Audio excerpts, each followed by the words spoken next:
audio check. Looks like I sound good. You are the man. Thank you, intern. Everyone, please share the space. Let's get some people in this room. We got a fun conversation with a good friend of the community, a solid contributor. But as always, guys, let's get this party started with an introduction. For those who don't know, THORChain is the first decentralized exchange to swap real Bitcoin. You can use every Bitcoin wallet in the world and you don't have to connect it to a website. We will be talking about that later. Same with Ethereum, same with XRP, BNB, Tron, Doge, and many more. Eventually, you'll be able to swap any token from any wallet with any token. That is the goal. It is happening. THORChain is turning into a full layer one where apps can be built on top of it. The new app layer we have unlocks lending, perps, Bitcoin-backed stablecoins, token launchpad, NFT prediction markets, and a lot more. THORChain isn't just a decentralized exchange. It's becoming the protocol of pure, uncensored liquidity. Swapping on THORChain is permissionless. There is no KYC. Anyone in the world can use it.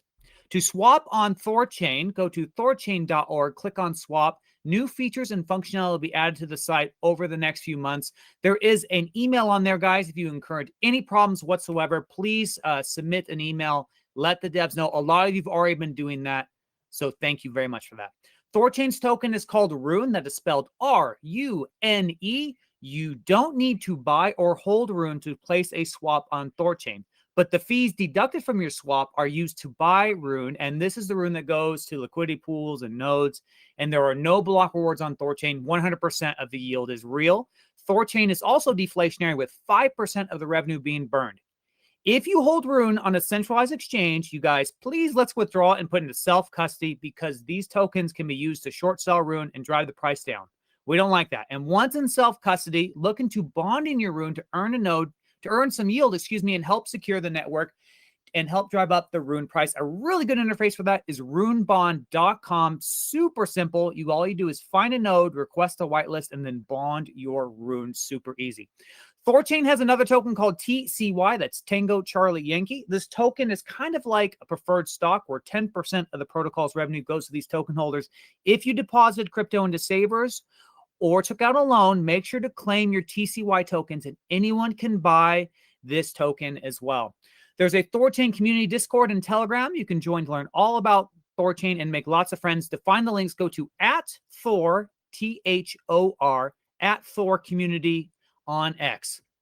And this space, as always, is geared to anyone in the THORChain journey, whether you're brand spanking new or a hardcore veteran. There will be something for you, and this is an open space, guys. We answer questions as well. My name is Denny. I go by Patriot Sounds as well. I'm talking from the Rune Bond account. Got a little laundry here, and then I'm going to kick it off to Kenton. I think he's on stage right now. If not, we'll get him up here. I wanted to give a special thank you to Reliable Skeptic. In the THORChain Telegram, Reliable Skeptic takes every single space that we do, and they put it into MP3 format, and they just upload it to the Telegram. And that just allows anyone, they don't have to go anywhere. If they go in the Telegram, they just check the pinned messages and they can listen to all of the spaces. That's just so helpful. And of course, with the Coke, he gives me MP3 as well and uploads it on YouTube, And just things like that just make this community so great. So thank you so much. And one other piece of news I have here, we've had some excellent swap volume through THORChain. A lot through Ledger. And if anyone's listening, if you are using Ledger and you want to save some money, I've seen some multi-million-dollar swaps. I think someone could have saved $30,000 if you had used the THORChain swapping, which is swap.thorchain.org, or just go to thorchain.org and click on swap. You can save a lot of money if you do that. So I highly encourage that. With that, guys, I'm going to go ahead and kick it over to Kenton. Hey guys, mic check. Can you hear me? You sound so sexy. Go for it. Good. Yeah, I've been trying my computer now. See. Hopefully this works better for me. I keep rugging. So I want to say I was around an hour and a half in. I rug, so hopefully my computer will be better. Yeah, my name's Kenton. I have a fund that invests in Rune and runs nodes on THORChain. So I'm a bond provider and node operator on THORChain. And I'm also running the marketing team on THORChain. And give you guys a bit of an update. So Patriot, you mentioned the front end. Yesterday went through the new version went live yesterday. I'm not really I don't really like want to talk about it or promote it too much because there's still issues with it. But the user flow for entering a swap is much different than it was before.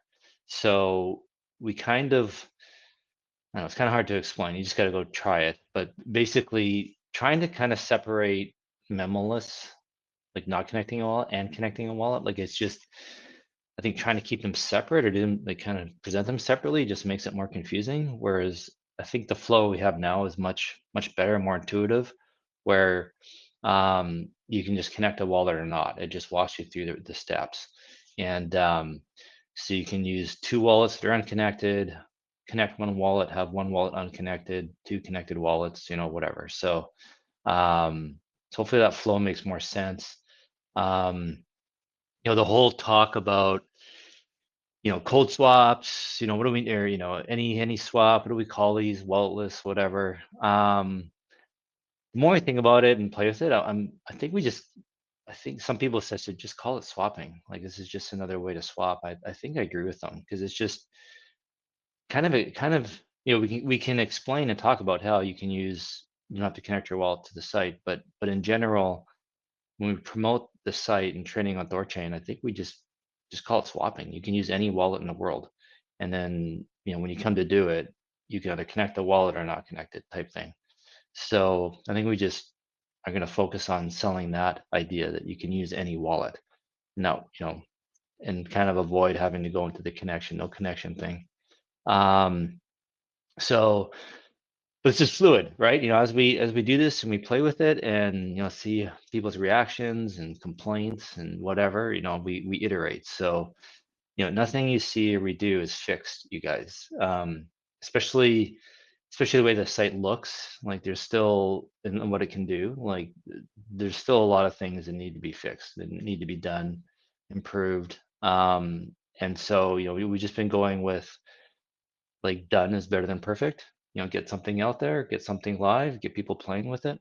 um, and then that just helps us uh, get it closer to perfect quicker.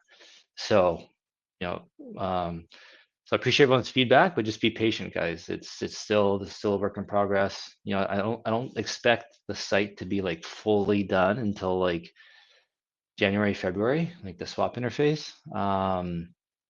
So over the next, say, 2 months, we're gonna have lots of improvements and whatnot. But the now that DEX aggregation is done, improvements should come much quicker. If there's a bug that's found, once we get through this backlog, any new bugs should be done within like 24 hours type thing. Um, so so yeah, so appreciate everyone's patience with that. I appreciate everyone using it. I'm impressed with the volume we're getting. It's pretty good.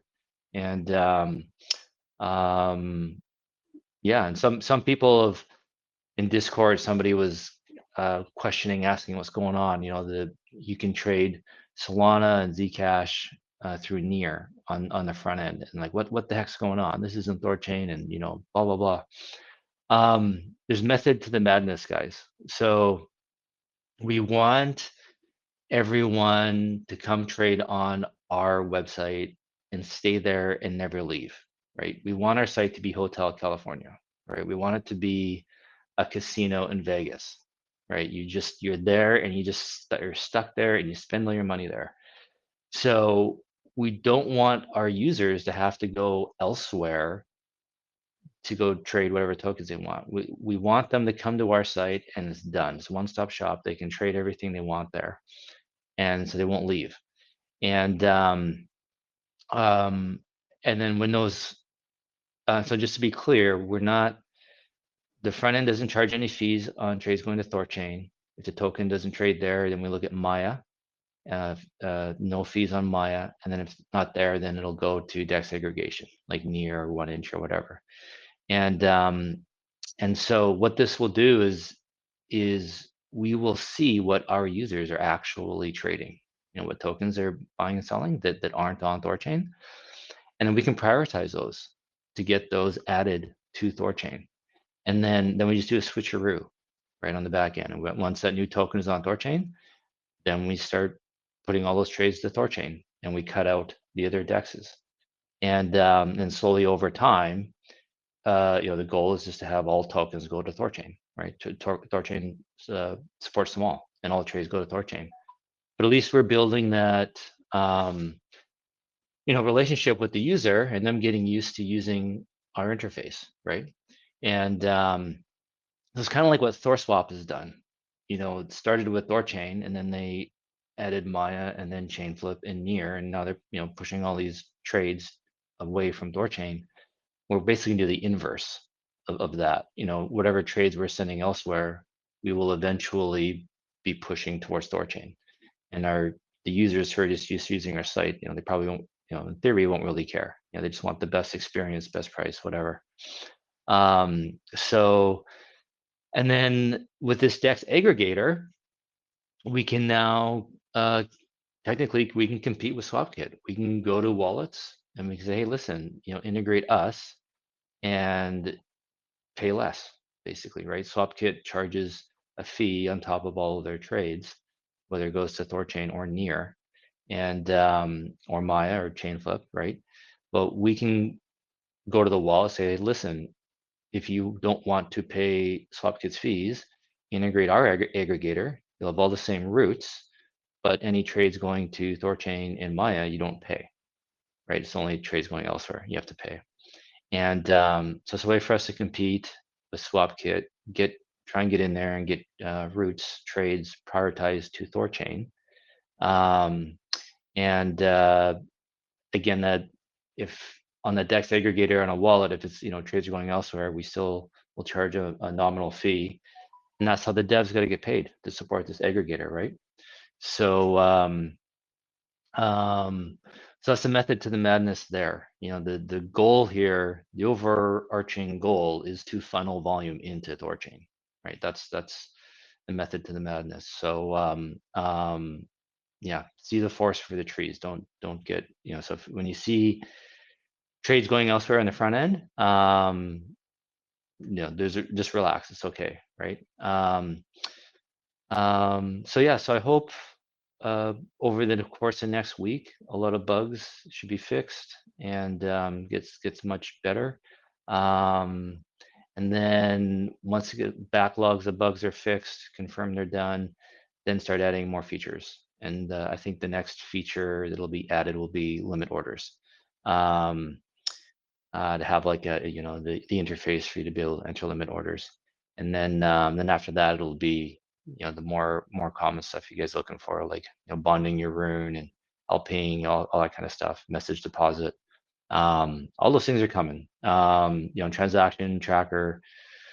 Juggernaut was asking on Thursday, saying, we need a pop-up or something if the network is down, stuff, all those kind of things, those little things, they'll all come. We're just trying to get this was the heavy lift, getting the DEX aggregator done and out of the way, and getting the back end of the site done. So now new features and bug fixes should go through much quicker. So I'll stop there. See if you have any questions there, Patriot. Are we still waiting for Cal? Yeah, I'm tagging him. And by the usually, guys, Cal's very punctual. I wonder if there's a little confusion on the time. I see some people in the audience like Winanda. I'm sorry if I said your name incorrectly. If you wouldn't mind just tagging him in your free time. So I think you do follow Leo and others. Things happen. There is a time zone difference, and we've had a few quirks with that. But actually, Kenton, I just want to comment on something you said. It's 100% makes sense. If you have a swapper who comes to our interface, the most important thing is that we fulfill their swap. It's like any other business. If you have a customer who comes in, they want a product, they want a service. If you don't offer that product or service, you immediately direct them to a business that does, because you are establishing that helpful, friendly repertoire. And it is the feeling that they get when they interact with you. Sorry, I don't have this, but you can go right here and you can get taken care of. It's like that. It's like one of the most basic customer service things. So yeah, we will support other protocols because we want people to use the interface. We want to have people think of the THORChain interface as a reliable place where they can get their needs met. And how their needs get met, that's, we try to do our best, but otherwise we will meet their need at the end of the day. So that's 100% correct. So I hope people understand. I think a lot of people do. A lot of people, they get confused, but once you break it down to them, they immediately change their mind. So It's just the correct way to go about it. I think so, yeah. Um, so I have a question for you. What did you see my post about adding Monero to DEX aggregation? And we can do it, but it goes through a centralized exchange. And it's the same exchange that Cake Wallet and Edge Wallet use. And apparently they've never frozen a trade like Changely or Change Now. They just reject it or refund it.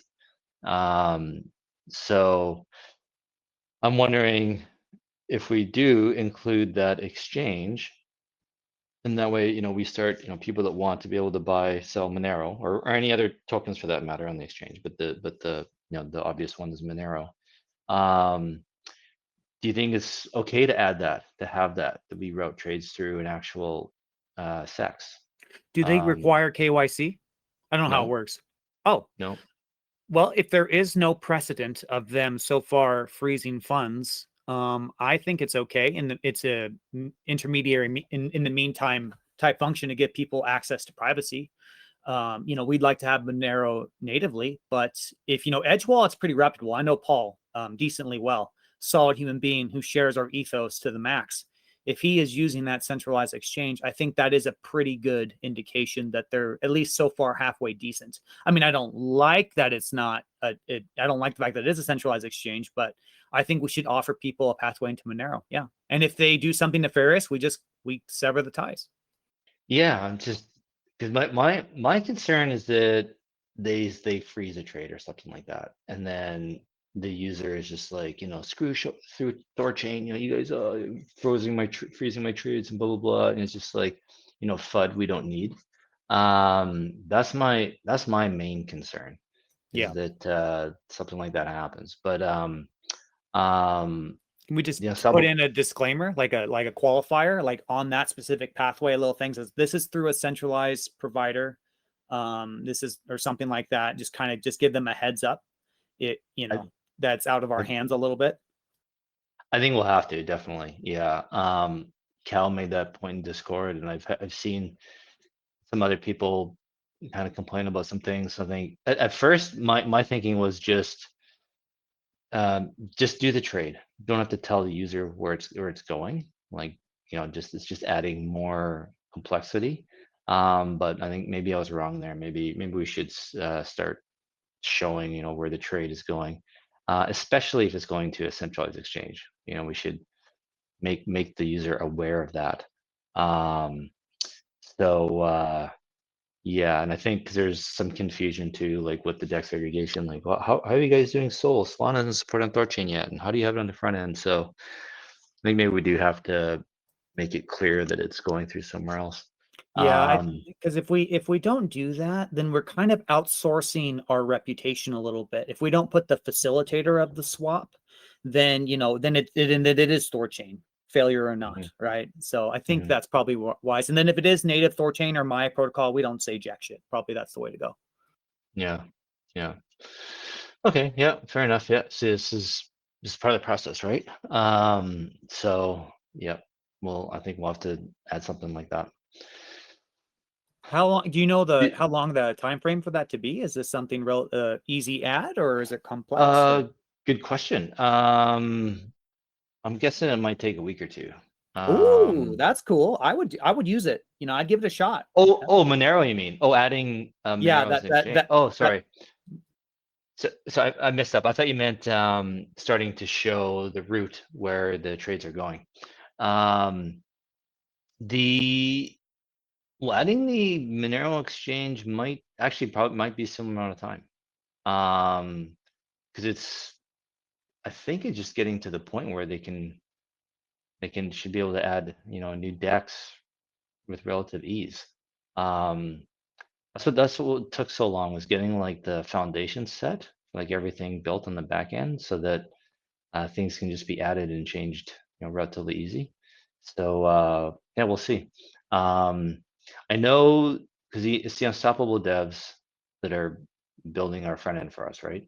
And they're using the aggregator in the Unstoppable wallet, and they are going to use this Let's exchange from Monero in Unstoppable Wallet. Like they're going to use it, with or without us, right?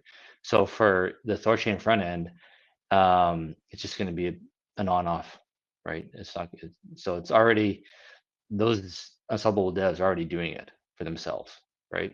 So and I believe that's the next one they're prioritizing. So yeah, I would think it'd be done soon, TM. Yeah, that would be huge because, and what would be interesting is to see is once we had the Monero swaps through that centralized provider, it is what it is. Then we would advertise, hey, the THORChain, we support Monero swaps. We don't have to say that it's us. And then if we get decent swap volume on there, then that'd be like you say, a good key indicator that this should be a priority, right? I mean, because there is something to be gained, as you've said earlier in previous spaces, like information, like what does the market want? And so I think it would be worth it just alone to see what the volume is going to be. That'd be really cool. And then, I think one thing that's really cool with the marketing angle and the interface, Kenton, is that you're going to be providing extremely useful information to the developers to help them prioritize going forward. Because right now it's kind of like all theory crafting in our mind. But if you have, swaps and real yield and volume, that's just hardcore statistics. Yeah, totally. Yep. I'm wondering if Cal thinks it's an hour. I bet you he does. Yeah. Yeah, Have you yeah. reached out to him on Telegram? I've tried, yeah, Uh, Telegram, and I've DM'd the LeoDex and Cal okay. on X. So, it is what it is. He But could be you got, working out or something. yeah, yeah, oh, definitely that guy. Yeah, he's probably getting all pumped up for the space that's already going. Yeah. Yeah. So, Well, I'm just trying to think what we can talk about. Keep going until he gets here. Yeah, marketing is going a bit just, yeah, I feel like we've hit like a slow patch here, just trying to move things forward. Waiting to hear back from people, get things done. But we want to start posting regularly on Reddit, getting the spaces uploaded on YouTube. Sounds like we found somebody to do fix the SRT files for YouTube, so that when like the captions, so how there's always those spelling mistakes, like when we talk about THORChain or Rune or any other kind of word or term that isn't normal, those always get spelled wrong. So we need someone to fix those spelling, and then it's tedious, but I think it's important because I believe my understanding is that stuff does contribute to LLM training for AI models. So like after Google, YouTube is the largest search platform in the world. And so, if we have all the content more accurate on YouTube, hopefully that helps train the LLMs.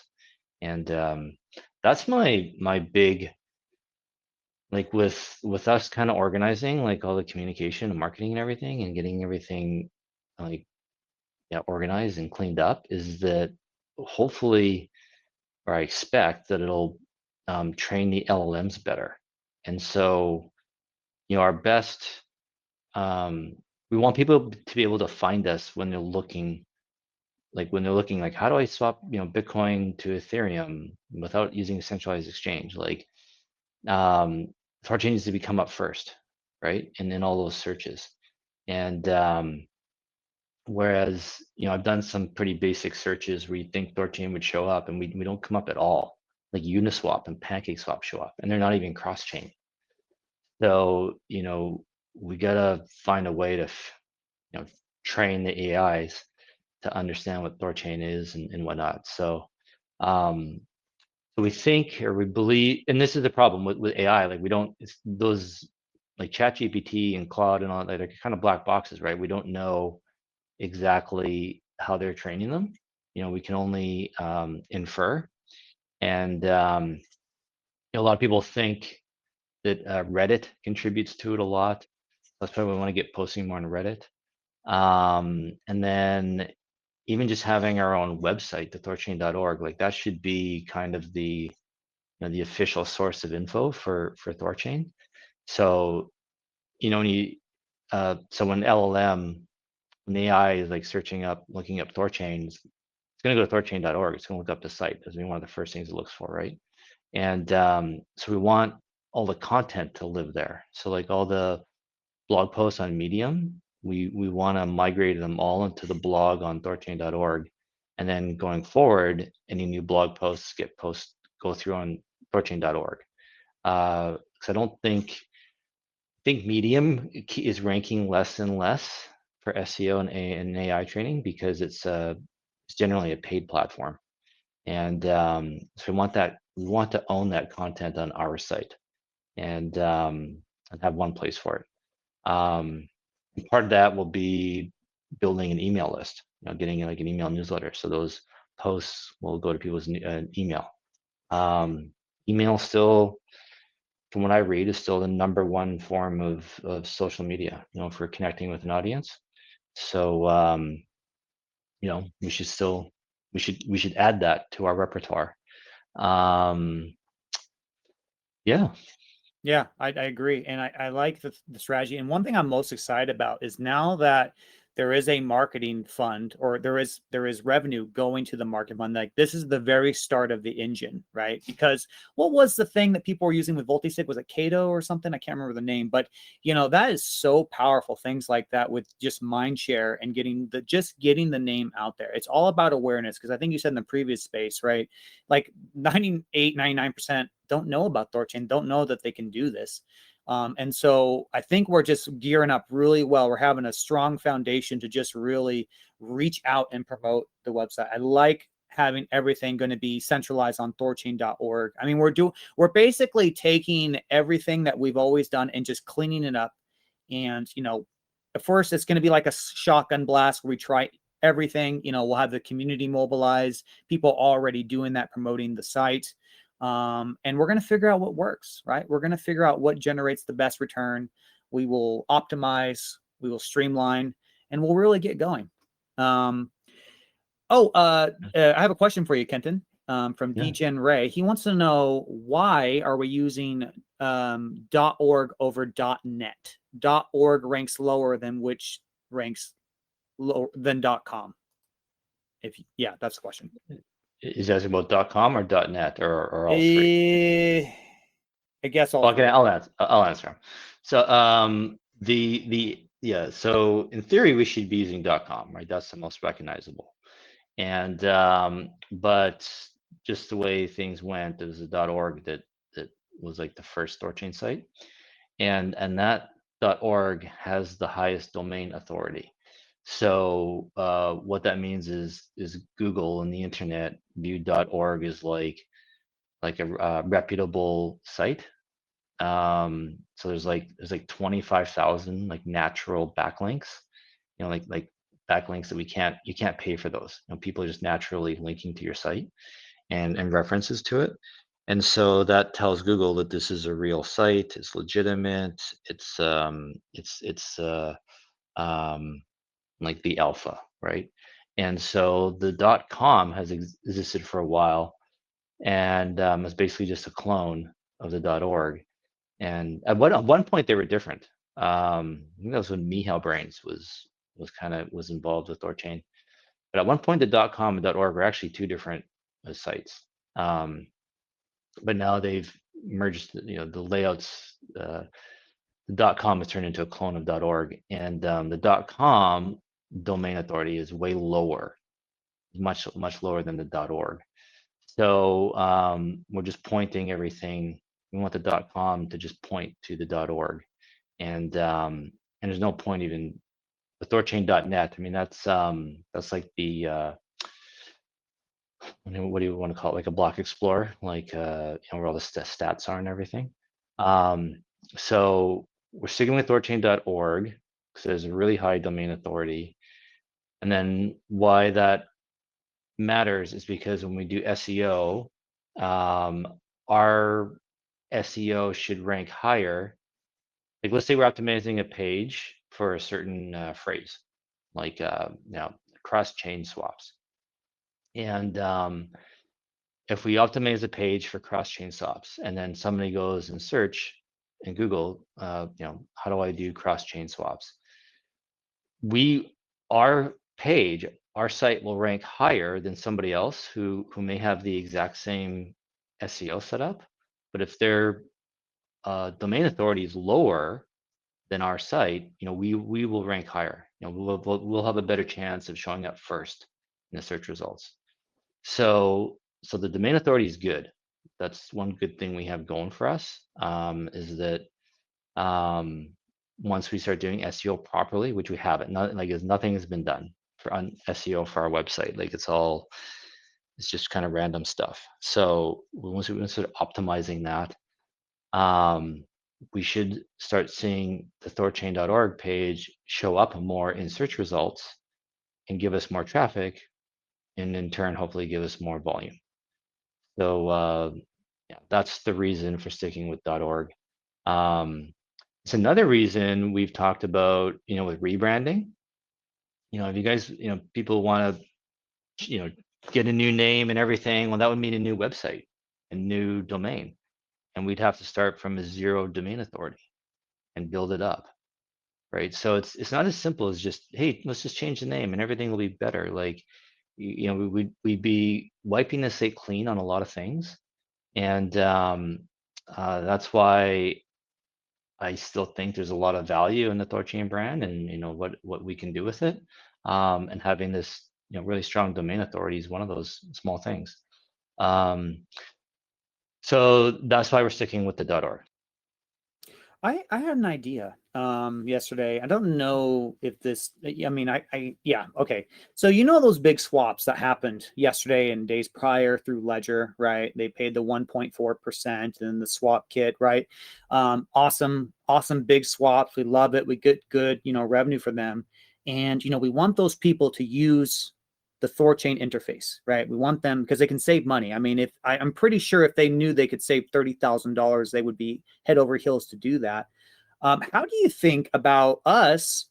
Because their address is public. We don't know who they are, but we know what happened. Why don't we just send them a transaction of whatever, $5-10 and say, hey, thanks for using THORChain, but just so you know, if you use the interface, you would have saved X amount of money, or you can do this instead. And we actually reach out directly to the whales, and instead of just hoping they see if I put on X, hey, hoping they see it by some miracle, because we have no idea who they are. We don't know anything about them. Maybe they don't even speak the same language.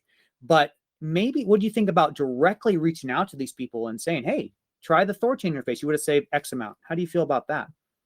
I don't know. That might start, there's already enough, the front ends getting a little bit pissy about us creating our own front end, and stealing volume from them and users and whatnot. And I don't know that we should do that. I mean, I think if somebody's a THORChain fan and they know about THORChain and want to use THORChain and they're our audience, I think that's okay. Taking them from the other interfaces and they want to use our platform. But let's say that Ledger guy, he's that whale you brought up. Maybe he's a Ledger guy. He likes Ledger, and maybe he's tried the different exchanges on Ledger, and THORChain's been one of them. And maybe he likes using Ledger because he can do clear signing, right? If he has to go connect his, he can do the trade within Ledger Live, right? And not have to do blind signing when you connect Ledger to a third-party website. So maybe he likes that, wants to do that. And I don't know if we really want to be outright going after the other interface users like that, because that's not the goal of our interface. Isn't to vampire other interfaces users. The goal is to serve our own audience and build our audience further, and let Ledger build their audience and get them going, and Trustwall can build their audience and get them going. Yeah, I feel like that might, I don't know, I think that just might be pushing it a bit too far. Yeah, I understand. This is reasonable. It's reasonable. Yeah. But I can add to that the way you're thinking. There's a platform called Addressable, and which is done some sleuthing to kind of connect Ethereum addresses to Twitter profiles. And so you can go look up, who are these whales on these addresses and who, their most likely Twitter profiles, and you can promote to them directly and say, hey, listen, if you're doing trades like this, whatever, come on our platform, and you should have a bit of an idea that, what Addressable is selling is you can have some confidence that this wallet is connected to this social media profile. So you can market directly to whales that way. So that's something we want to try and look into. Yeah. Yeah, I wonder if because honestly, guys, my mind is so wrapped up into like THORChain and the surrounding ecosystem. I don't know a lot outside of the world. Like I see Gima in the audience, Jima, excuse me, and he knows a lot because he's always integrators. But I wonder if it would make sense if there were big swaps happening outside entirely of our ecosystem, outside of swap kits, purview, everything. Maybe we could help target them, especially if they're going through Oh yeah. centralized GLs. That might be the way to do it instead of, Well, I don't want to siphon as you said, be a vampire. That's a good point. that's exactly it. Like I think when people get wrapped up about near and or anyone else, or volume going elsewhere or whatever, like just add up all of like our volume, Maya's volume, Chainflow's volume, and Near's volume. Yeah. Add it all together, and it's a fraction of a percent compared to centralized exchanges. Like you guys, we got to stop. Like it's like dogs fighting over crumbs underneath the kitchen table. Like our goal isn't to get the crumb from another, off the floor. Our goal should be getting a seat at the table and eating a full meal. That's the volume we want, right? The centralized exchange volume. And so this is kind of what I talked about on Thursday, where really we should be celebrating Near. And if this is getting more people to notice and understand that they can trade uh, all the major L1s outside of a centralized exchange in self-custody, like this is our problem. This is our hurdle, is that nobody knows they can do that. And if Near is helping get that message out there, then great, right? And some people will look into Near and play with it and be like, I don't, this doesn't really do it for me. But ooh, what's THORChain? Oh, I like that, right? So um, I think the idea that we have to have a monopoly and we have to be the only one, I think is a bit naive, right? There's always going to be more competition on top of Near, right? I saw somebody else is working on something similar. Like there's going to, give it 5 years, there'll probably be 10 more competitors out there, right? So the best we can do is just try to stay ahead of the competition and just keep being better and improving and whatnot. But in theory, if there's more competition, that means the market's getting bigger, right? And so just like centralized exchanges, there's dozens of centralized exchanges, right? There'll be dozens of cross-chain swap platforms one day, right? And as long as we're in the top 5, I think we're going to do just fine. Obviously, we want to be the biggest. I'm not saying we shouldn't or we can't, but it's not the end of the world if we're only second, right? Like we're going to do okay. What we need is to get the the trillions of volume on centralized exchanges onto dexes, right? And well, maybe not trillion, it's billions, right? Definitely billions, and we're only at millions on THORChain and Near. So we have a long way to go to get more volume. Wonder if we have someone on Rune Bond. His name's Adam, and I don't know if you guys have seen the videos we've made for Rune Bond. I'm obvious. I often narrate them, but those seem to do really well, right? And I'm wondering, it's like, how do you capture the volume of centralized exchanges? That's the key question. And I think maybe just keep it super simple, right? Just make videos and juxtapose the differences. You do it right from your wallet right there. And so I'm thinking maybe, when the THORChain main interface gets more solid, we get the bugs ironed out. We get the UI that's going to be established, right? That we're not going to, because we don't want to make a video and then have the UI change and people will be confused when expecting one thing, getting something else, right? That might be a really good method. Super simple, obviously, and just make videos and just tell people. Because I think what we're failing is we're too much in our bubble, and we got to get out of our bubble and reach those people and let them know it's just a new world compared to what has only existed before. If I think we do that, I think it's like you said, we got to get that volume. We got to get the volume on chain, off centralized exchanges. I agree. Yeah, I totally agree about videos. Like you can tell people to your blue in the face, but you guys just show them, right? And we just show people how to do it, and they're like, oh wow, that was actually pretty easy. Like it's not hard. And so I totally agree. And you're also right. Like we can't do videos now because that front end is going to keep changing, right? And look different, and the flow might change again, right? Based on people's feedback, and if we're finding problems that we got to fix and change something. So as I keep saying, like the swap interface won't really be ready to truly be promoted and sold until probably like February. Because we got to keep adding and fixing things. And the same with we want to overhaul the look of the home page and the swap page to make it like the swap page. I think will be generally the layout will be generally the same, but the fonts and the colors, to make it all match with the home page, right? So it looks like they belong together, right? Um, that's why we don't want to like do videos or spend a lot on pay-per-click ads or anything until that's done. So we're trying to build everything up towards that. And then once it's done, then yeah, videos galore. Yeah, absolutely.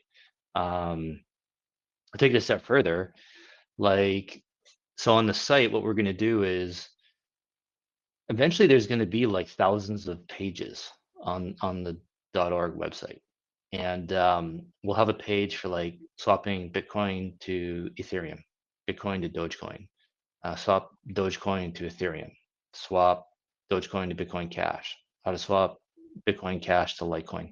So you're going to have, for every pair, we're going to have a page. And and the idea is that if anybody ever looks, how to swap Litecoin to Bitcoin Cash will come up, right? And so the idea is to have like all the iterations, all the possible combinations will be uh on the website. I'm not saying you're going to see 1,000 links, right? But it'll be there, live, and then we can have how to swap Bitcoin with this wallet, how to swap Bitcoin with that wallet, and we can have for each wallet, we can have a page, and then it kind of explains how to do it. So the idea is that when each one of these pages optimized for SEO, so if anybody's ever looking for that specific term, it'll come up, right?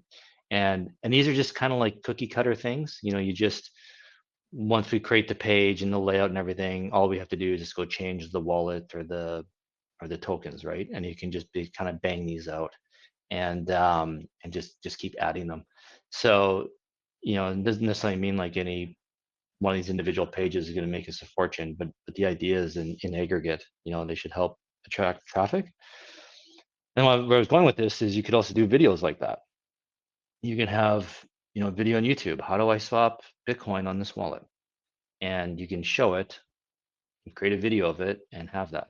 Now that'd be a bit more work, right? It's not as cookie cutter as creating all the different web pages, but that's something that can be done. And just have it on YouTube, how to swap with all these different pairs, all these different wallets, and it's all these YouTube videos of THORChain, right? How to do it. And so if anyone's ever searching on YouTube, they can find it. And the AI models, if they're searching YouTube, they'll find it. So yeah, I totally agree with you about video. And same with like TikTok and Instagram. Start posting stuff there.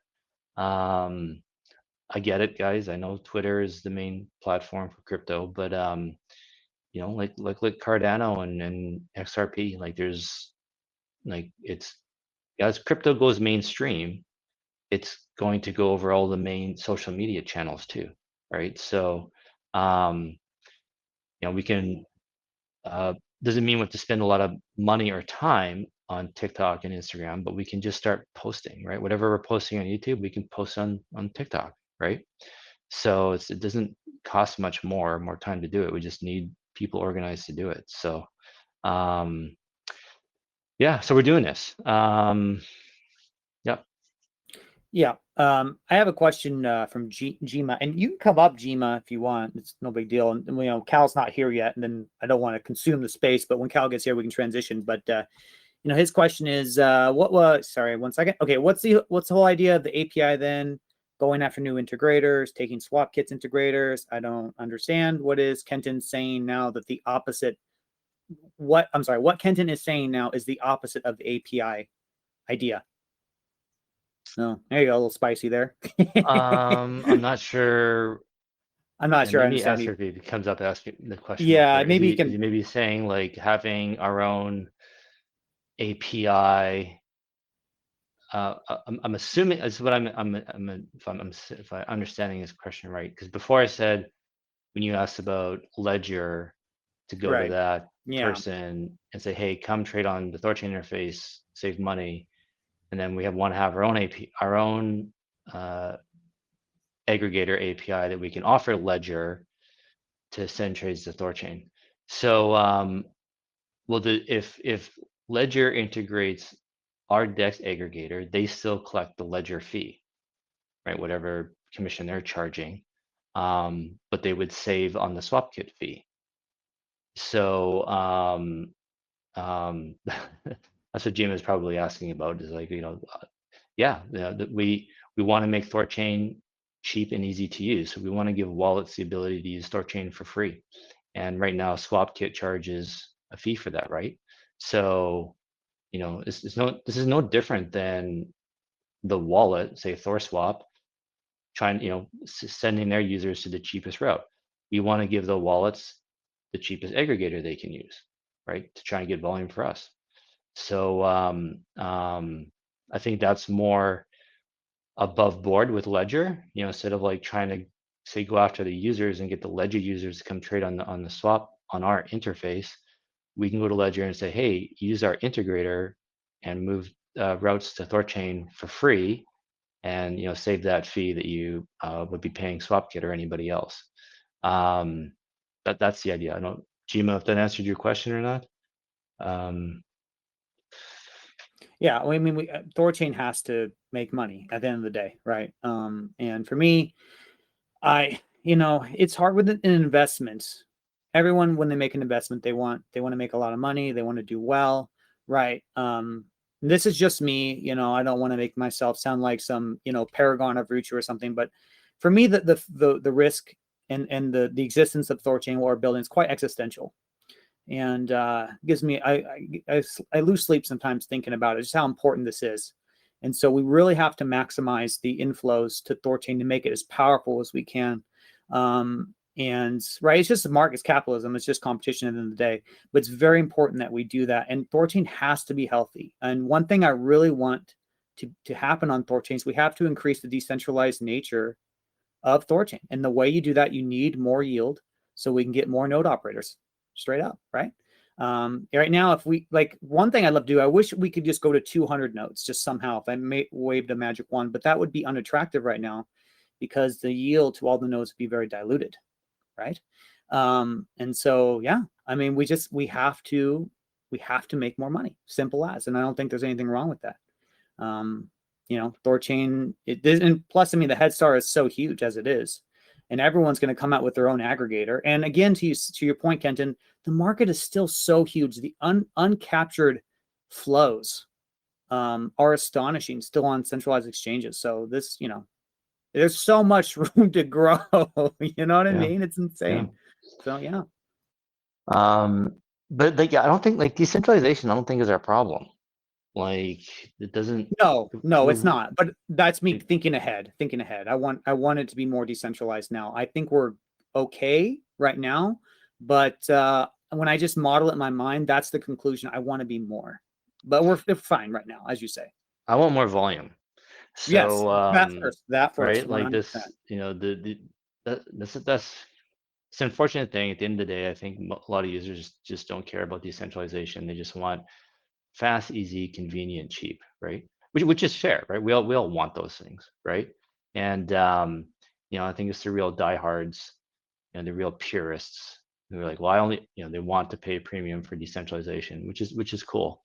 But I think unfortunately, for all that big meal I was talking about on the kitchen table, those billions of dollars of volume on centralized exchanges, people just want fast, easy, and cheap, right? And so um, if they're so concerned about decentralization, they wouldn't be on those sexes in the first place, right? They'd be off. So um, so I think, yeah, we gotta just get our quotes better, cheaper, faster, all that good stuff. And then as we get volume and get usage, like you said, the yield will go up, and then the decentralization will come, right? We'll get the yield to go up, we'll get more nodes. But for now, I think we need volume, right? We need to get that flow. 100% more volume too, larger marketing budget, nice engine, right? Yeah, It's a yeah, good feedback loop. That's what we got yeah, to do. And you have some money to play with, and maybe, you get some people making video content, blah, blah, blah, blah. I mean, you're in charge of all that, but there's that to me gets me the most excited. I mean, we really got the incentives aligned now. yeah. So yeah, And ship it, baby. yeah, just thinking too, going back to the like wallets and the DEX aggregators and all that kind of stuff, like the distribution. This is why a few months ago I started pushing so hard for THORChain front end. Is I just saw it all kind of how it all was gonna happen over time. Is that like the wallets like Ledger and Trust Wallet, they're just gonna grind everybody down on fees. And especially on Trust Wallet, where you can't choose where the trade is going. Like Trust Wallet chooses for the user what exchange they're going to send the trade through.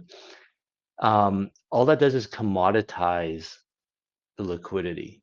And what I mean by that is a commodity, whether it's gold or oil or lead or it's, I guess oil does have technically the different varieties, but generally speaking, commodity is the same.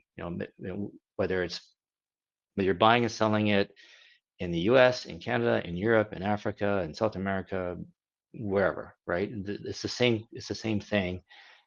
People just want to get that commodity. They want to buy it at the cheapest price possible, and you know, this is why, like, you hear about, like, with oil, for example, like, and this happens in Canada, like some of the regulations around an oil are so ridiculous that Canada ends up importing oil from the Middle East and South America. And it's like, why aren't we using our own oil? And it's because the regulations make it so onerous and expensive. It's actually cheaper to get oil from Venezuela, right? So at the end of the day, the refinery is just looking for the cheapest oil, right, for the input. And that's what Trust Wallet is doing. They're just looking for the cheapest input to to to facilitate a trade. And so it commoditizes the exchanges, commoditizes the liquidity, and just basically whoever is the cheapest is going to get in there. And this is what's going on with, apparently, with Near, how they're getting a lot of flows is they're getting in there cheaper because they're subsidizing it, and so they're getting all the flow. And and if there's another competitor come out, they're going to do the same thing. There's 10 more. Everyone's going to be competing to be the cheapest, to get their commodity bought by the refiner, by Trust Wallet. So what I see going forward is it's just a race to the bottom on fees. No one's going to make any money.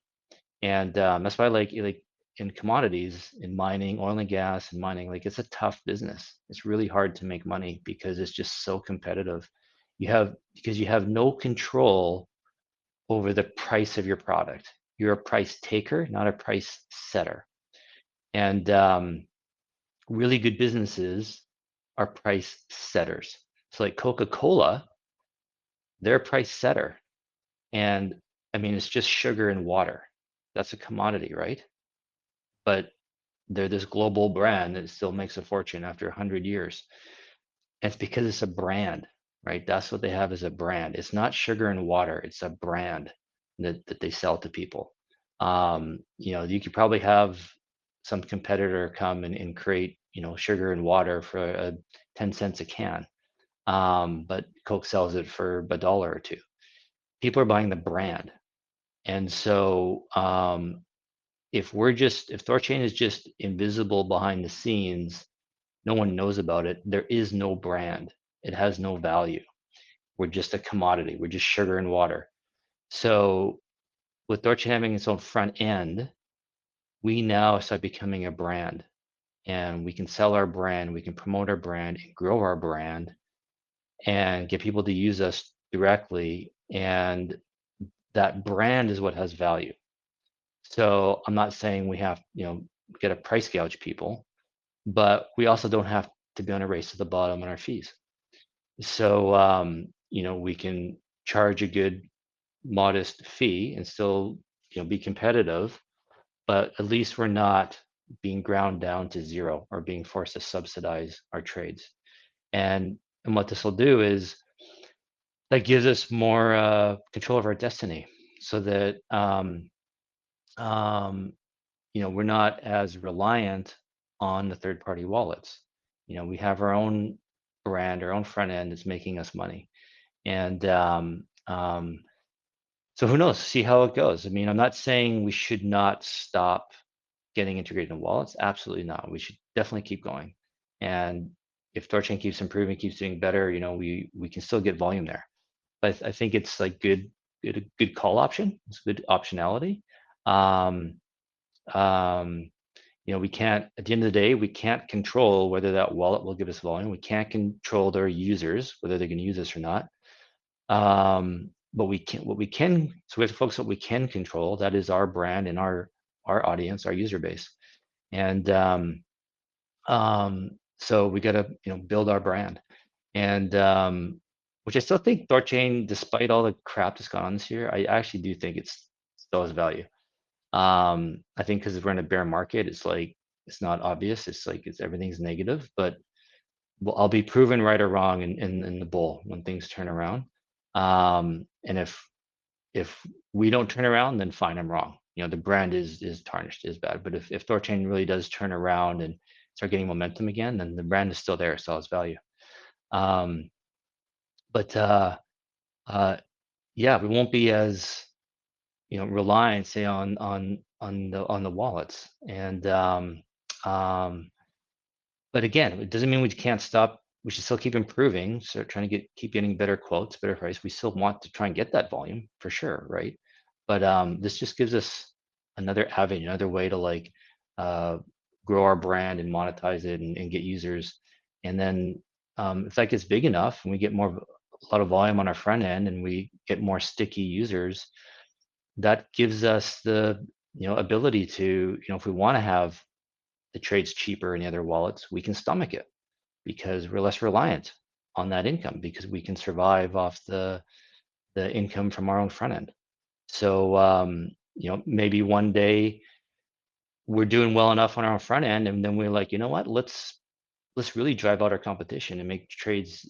Maybe we start subsidizing our trades on the wallets because we can actually afford it from the money we make in the front end, right? See where I'm going? So so basically, I don't know, I think I'm kind of rambling, just trying to fill time, but kind No, of you're what I'm fine, trying man. to say is that like yeah, I think big picture on the wallets is just going to be a race to the bottom on fees for everyone. So, we need our own front end to kind of keep us going, keep us afloat where it's not a race to the bottom. And who knows? Maybe I don't know how it'll shake out. Maybe our front end does become big and huge, and we don't even need the wallets at all. I don't know. I like to think that both will be good, both will succeed together, and um, finding the other wallets, we may not have all of the volume, but doesn't matter as long as we're getting some, getting a good chunk. Something is better than nothing. So Yeah. yeah. No, I think that was all well said. And before I add to it, though, we are at the top of the hour, so I just want to call out to the audience here. If Cal doesn't show up in the next 5 minutes, then I'm gonna start going to get a little nervous because I just want to shout out Cal a little bit here. I have done numerous talks with Cal. I have scheduled things, and one thing that dude always is extremely punctual. Okay, always on top of things. He's never been late, right? And if he says he's going to do something, he does it. I've been checking my messages. None of them have been seen. So maybe if he doesn't show up in the next 5-10 minutes, I don't know if there's someone in the audience who, like maybe Oleg or Jima or someone. I don't know if you work with them in the background, but if you've got a special way to communicate with them, I don't have his phone number or nothing. If just someone make sure he's okay. I don't want to like be a bummer or anything or spread fear, but that would be unusual, very atypical for his personality. So yeah. So I I'm hope pretty he sure really shows up here any second. I'm pretty sure yesterday he replied to Yes. the No, he was post going to saying he's come looking forward to it 100%. and he's coming. 100%. That's what gets me Um, a little nervous. And I think we addressed the time difference issue.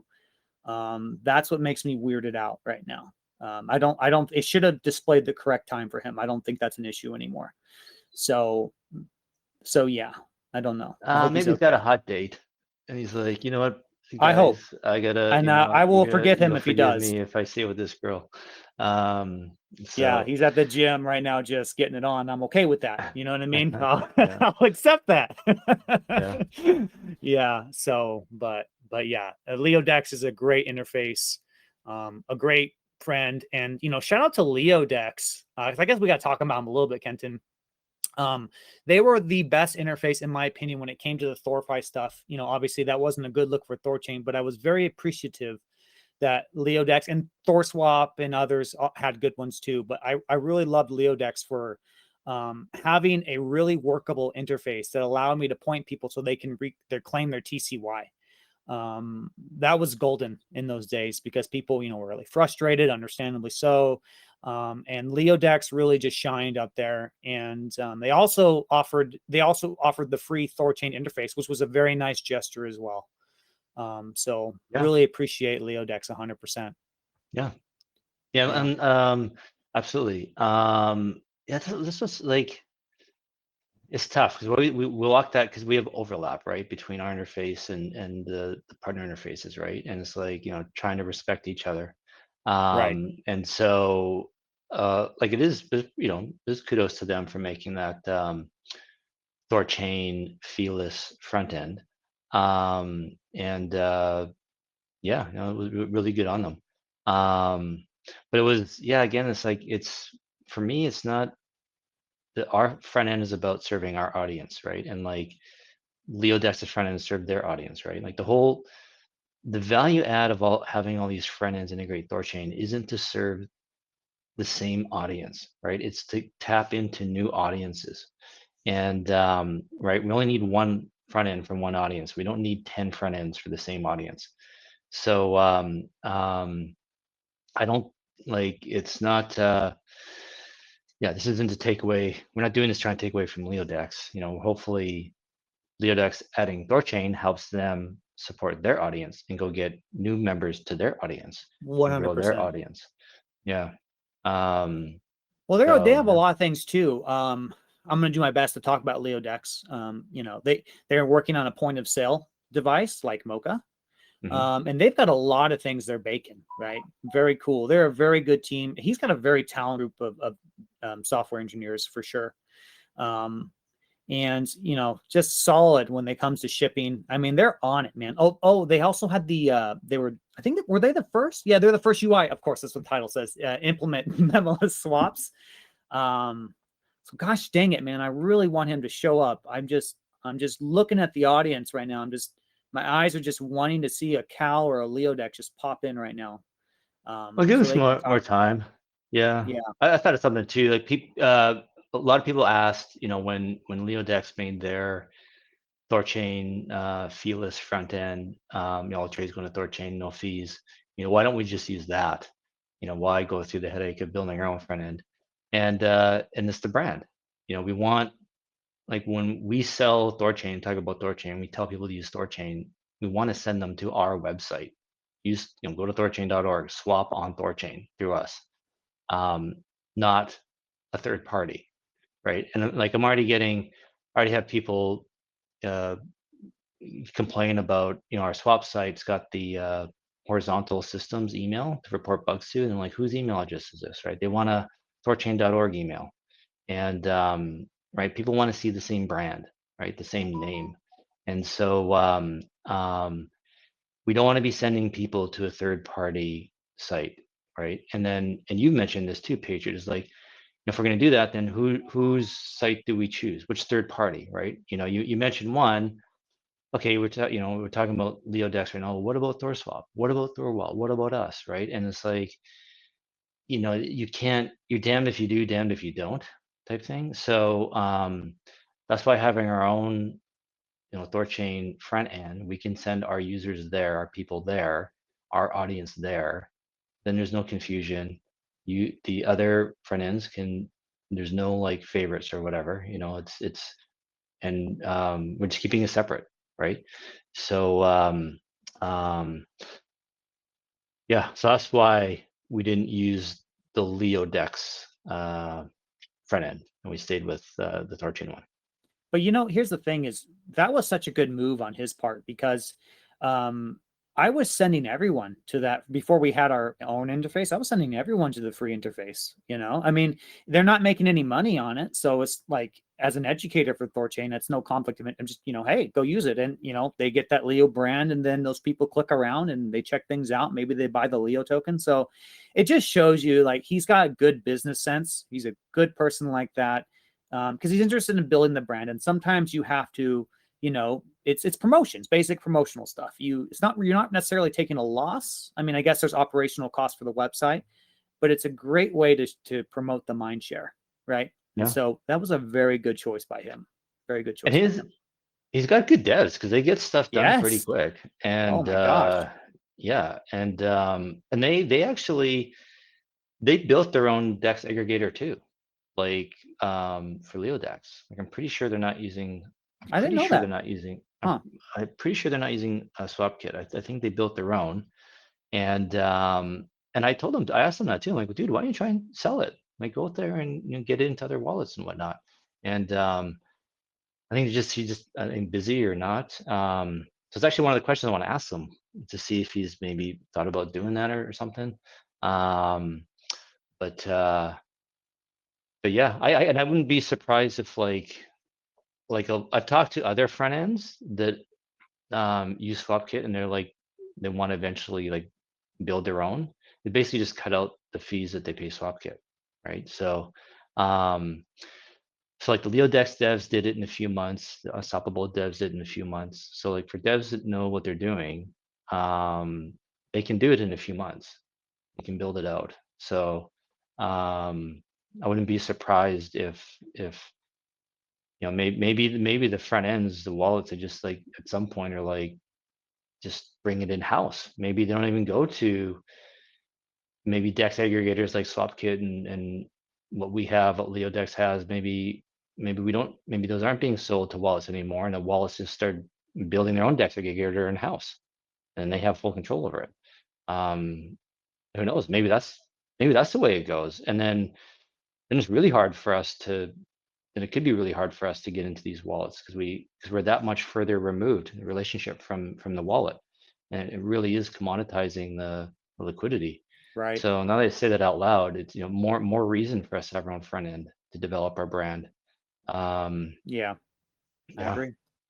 Yeah, I think that's a good point. I think, Chad said this years ago, where every DEX will be every other DEX, right? Everyone's connected. It's, as you say, it's the commoditization of liquidity and assets and able to swap, and right. It's which is great. I mean, everything is becoming more convenient, more accessible, and that naturally draws people away from the centralized hegemony, right? yeah, And especially Ruggiero, super excited about Ruggiero and offering the primitives, because I think that's what it is too, is people can do things on centralized exchanges. And maybe you can do those other things, but it's just not quite baked out yet, or it's new, or they're nervous because people, they pay a premium to feel safe. I know I do, right? I would be willing to pay a premium to not feel like I'm risky. Like when it either comes to things I use online or investing, that's my mentality. And I think many people are like that as well. Yeah.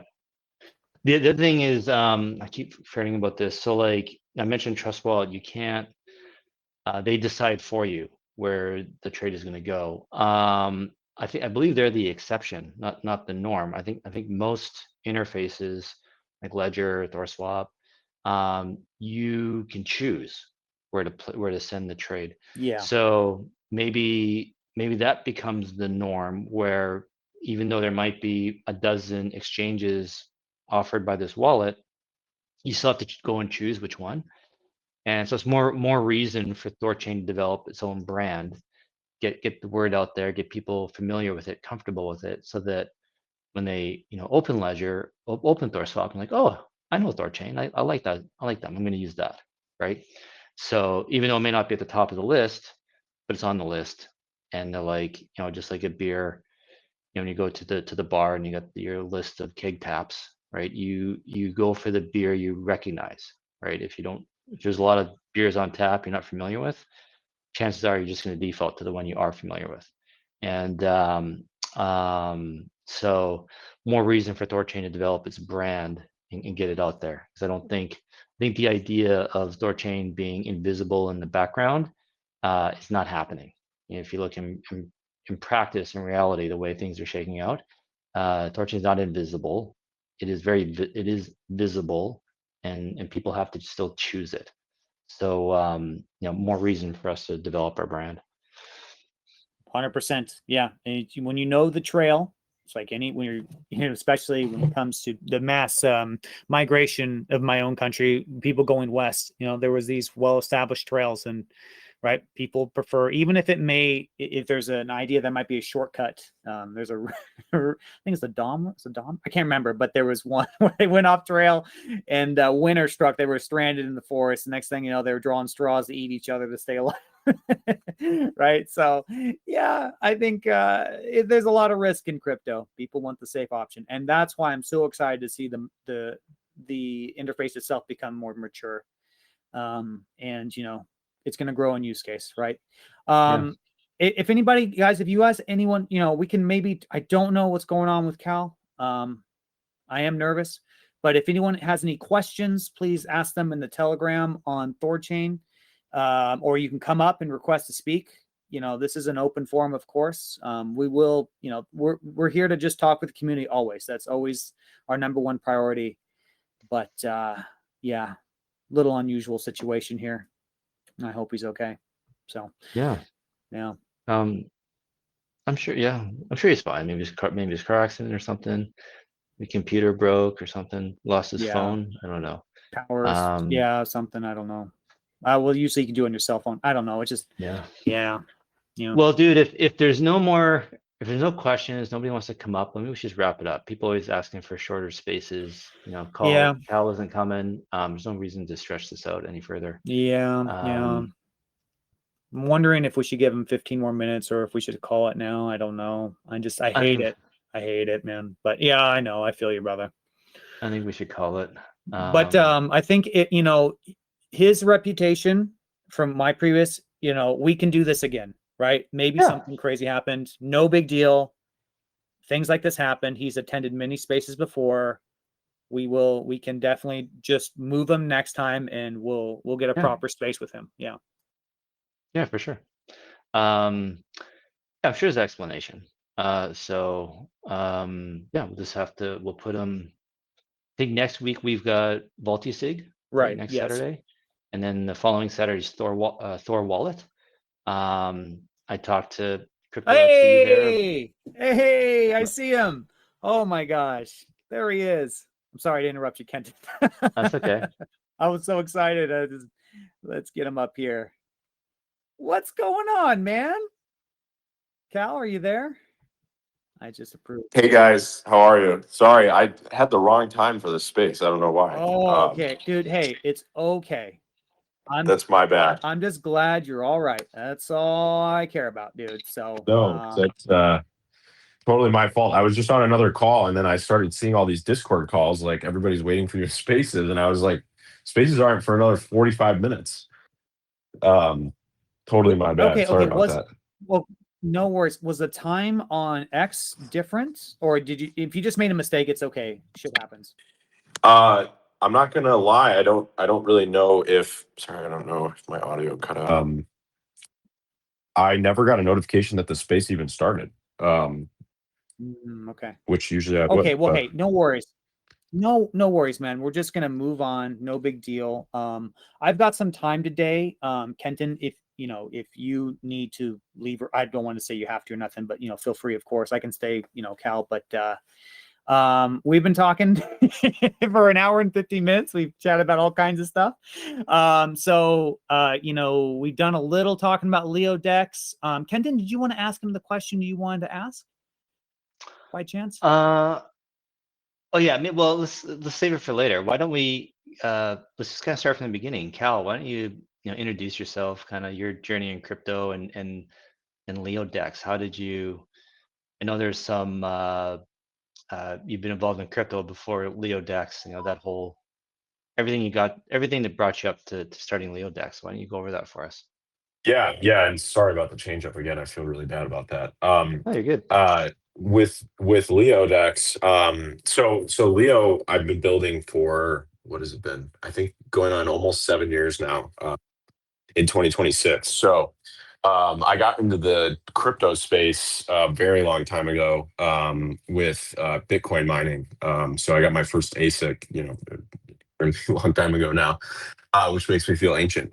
So I got in with Bitcoin mining, and then I got in with Ethereum mining. And then when Ethereum, there was like the whole tokenization explosion. I started getting really interested in what it would look like to have, a token for a community and an ecosystem. And then I found this blockchain called Steam. I don't know if you guys have heard of it, but a long time ago, there was this blockchain called Steam, and basically, you could blog on it and you could earn crypto. So I found that, and I was already, blogging on the internet about crypto. I was just like writing articles, about how to mine crypto and, just about wallets and things like that. And then, so I kind of had this natural progression from, blogging just in general and then mining crypto to then blogging about mining crypto. And then Steam eventually evolved into something called Hive, which I then built. Actually on Steam, I had built a blogging platform called Inleo. And then, Hive came out, and then we had the blogging platform migrate to the new blockchain, and that still exists today. So that's how Leo started, and the roots are in, basically this like financial blogging ecosystem that then turned into actually, basically a clone of X, but on the blockchain. Um, and then from there, we were kind of experimenting with a lot of different things when it came to dexes, and it was really my kind of passion on the side was always like Ethereum and EVM and tokens and Solidity. So over all that time, I kind of like experimented with things on the side, and then eventually we got to LeoDex, and we actually built LeoDex for Maya Protocol to start. And I was someone from my team was pretty close to the Maya guys, also from Mexico. So he was kind of like personally close to the Maya guys and was like, hey, we should build a Dex UI that supports Maya protocol. So then we started working on that, and then kind of had this natural progression, and we added THORChain support, and then it kind of led us to where we are today, where LeoDex has a ton of features, and it's kind of become like the flagship app, even above and beyond the social media that we do. Nice. That's great, man. So what do you like? What's your vision for LeoDex? Like, where do you want to take it next? Like, what's your big grand plan for it? Yeah, I have so many plans. I'm like known in my community for having like endless lists of things that I want to achieve. So with LeoDex, right now it's a web app only, and we've been working on a mobile app. So we've got the mobile app, under development. Should be live soonish. And then we've also got something called, I guess tentatively called LeoKit, which is basically like SwapKit. But I had a different idea when it comes to that, and we're welcome to dive deeper into that if you'd like. But I essentially I want to do something that's like SwapKit, but essentially a little bit different, like easier for the average person to integrate in the sense where I think that you could integrate cross-chain swaps with something as simple as like an API call, and that doesn't really exist today. Especially for THORChain, you have to kind of jump through hoops if you want to be a UI that supports THORChain and do it without bugs and whatnot. It's definitely a learning curve and it requires a dev. So I would say like the vision I have for that is what we've done is basically take the back end of LeoDex and wrap it into an API builder. And then you can basically like build your own API, and even a non-dev would be able to integrate, something like THORChain, for example, and support swaps. And that's kind of my vision for that. But that's where LeoDex is headed, in my opinion. Is it's the web app is like a showcase of what we're capable of in terms of swap routes and whatnot. And then you've got LeoKit, which will be the build your own API, and anyone that wants to integrate something like THORChain could just literally like click two buttons and have an API that just does it. And that's my vision for that. Nice. You kind of answered my question that I wanted to ask you, brought it up earlier, because I mentioned how you guys built your own in-house DEX aggregator. And when you and I first met, started chatting, I asked you, why don't you try selling it? Why don't you try getting it out there? And you're like, yeah, I just maybe haven't really got around to it. But it sounds like over the last few months that's now would you say that's like your primary focus to try and like, that's what you're working most on right now, is to get that going? Yeah, I would say that LeoKit is definitely the primary focus. So we spent a lot of time on perps for Ruggira. So we added perps, and then we did the memoless swaps, and then we're also looking at limit swaps. But outside of those things, and then just like general maintenance and bug fixes, LeoKit is definitely the number one priority right now. And Yeah, I think you were right, and I remember we chatted and talked about all that stuff, and I was kind of thinking at the time, I was like, this just sounds like it sounds like a lot of work, and it sounds like a lot of nuance to deal with, and I just didn't want to have to deal with honestly, like, it's tough. Like, and there's a lot of credit that is owed to, people like SwapKit who, the amount of time that goes into managing those relationships and like, supporting all these different features and then really like ongoing maintenance is like an incredible workload. So the reason why I didn't want to, walk down that path is I didn't want to distract my team from just generally building LeoDex and like our mobile app and everything, related to it. And then obviously we've got the social media app and all the work that goes on behind the scenes there. We also have an AI model that we just released last week. So we have our own LLM. So there's just a lot going on, and I didn't want to be like, all right, now we have to build this kit where we're going to have to like take, B2B requests and be ready to support that. But I think we've landed on something where it's and like I said, it's like a build your own API. And it's going to be just like, here's the ability to like switch on and switch off different parameters, and people will be able to just kind of take it and run with it. And my goal with that is like, there's just people out there that are looking for a solution, and whether they're trying to sell it to businesses or be the business that's using it, if we can build something that's just like, hey, take this and you can literally do whatever you want with it, that's really what I'd like to do with it.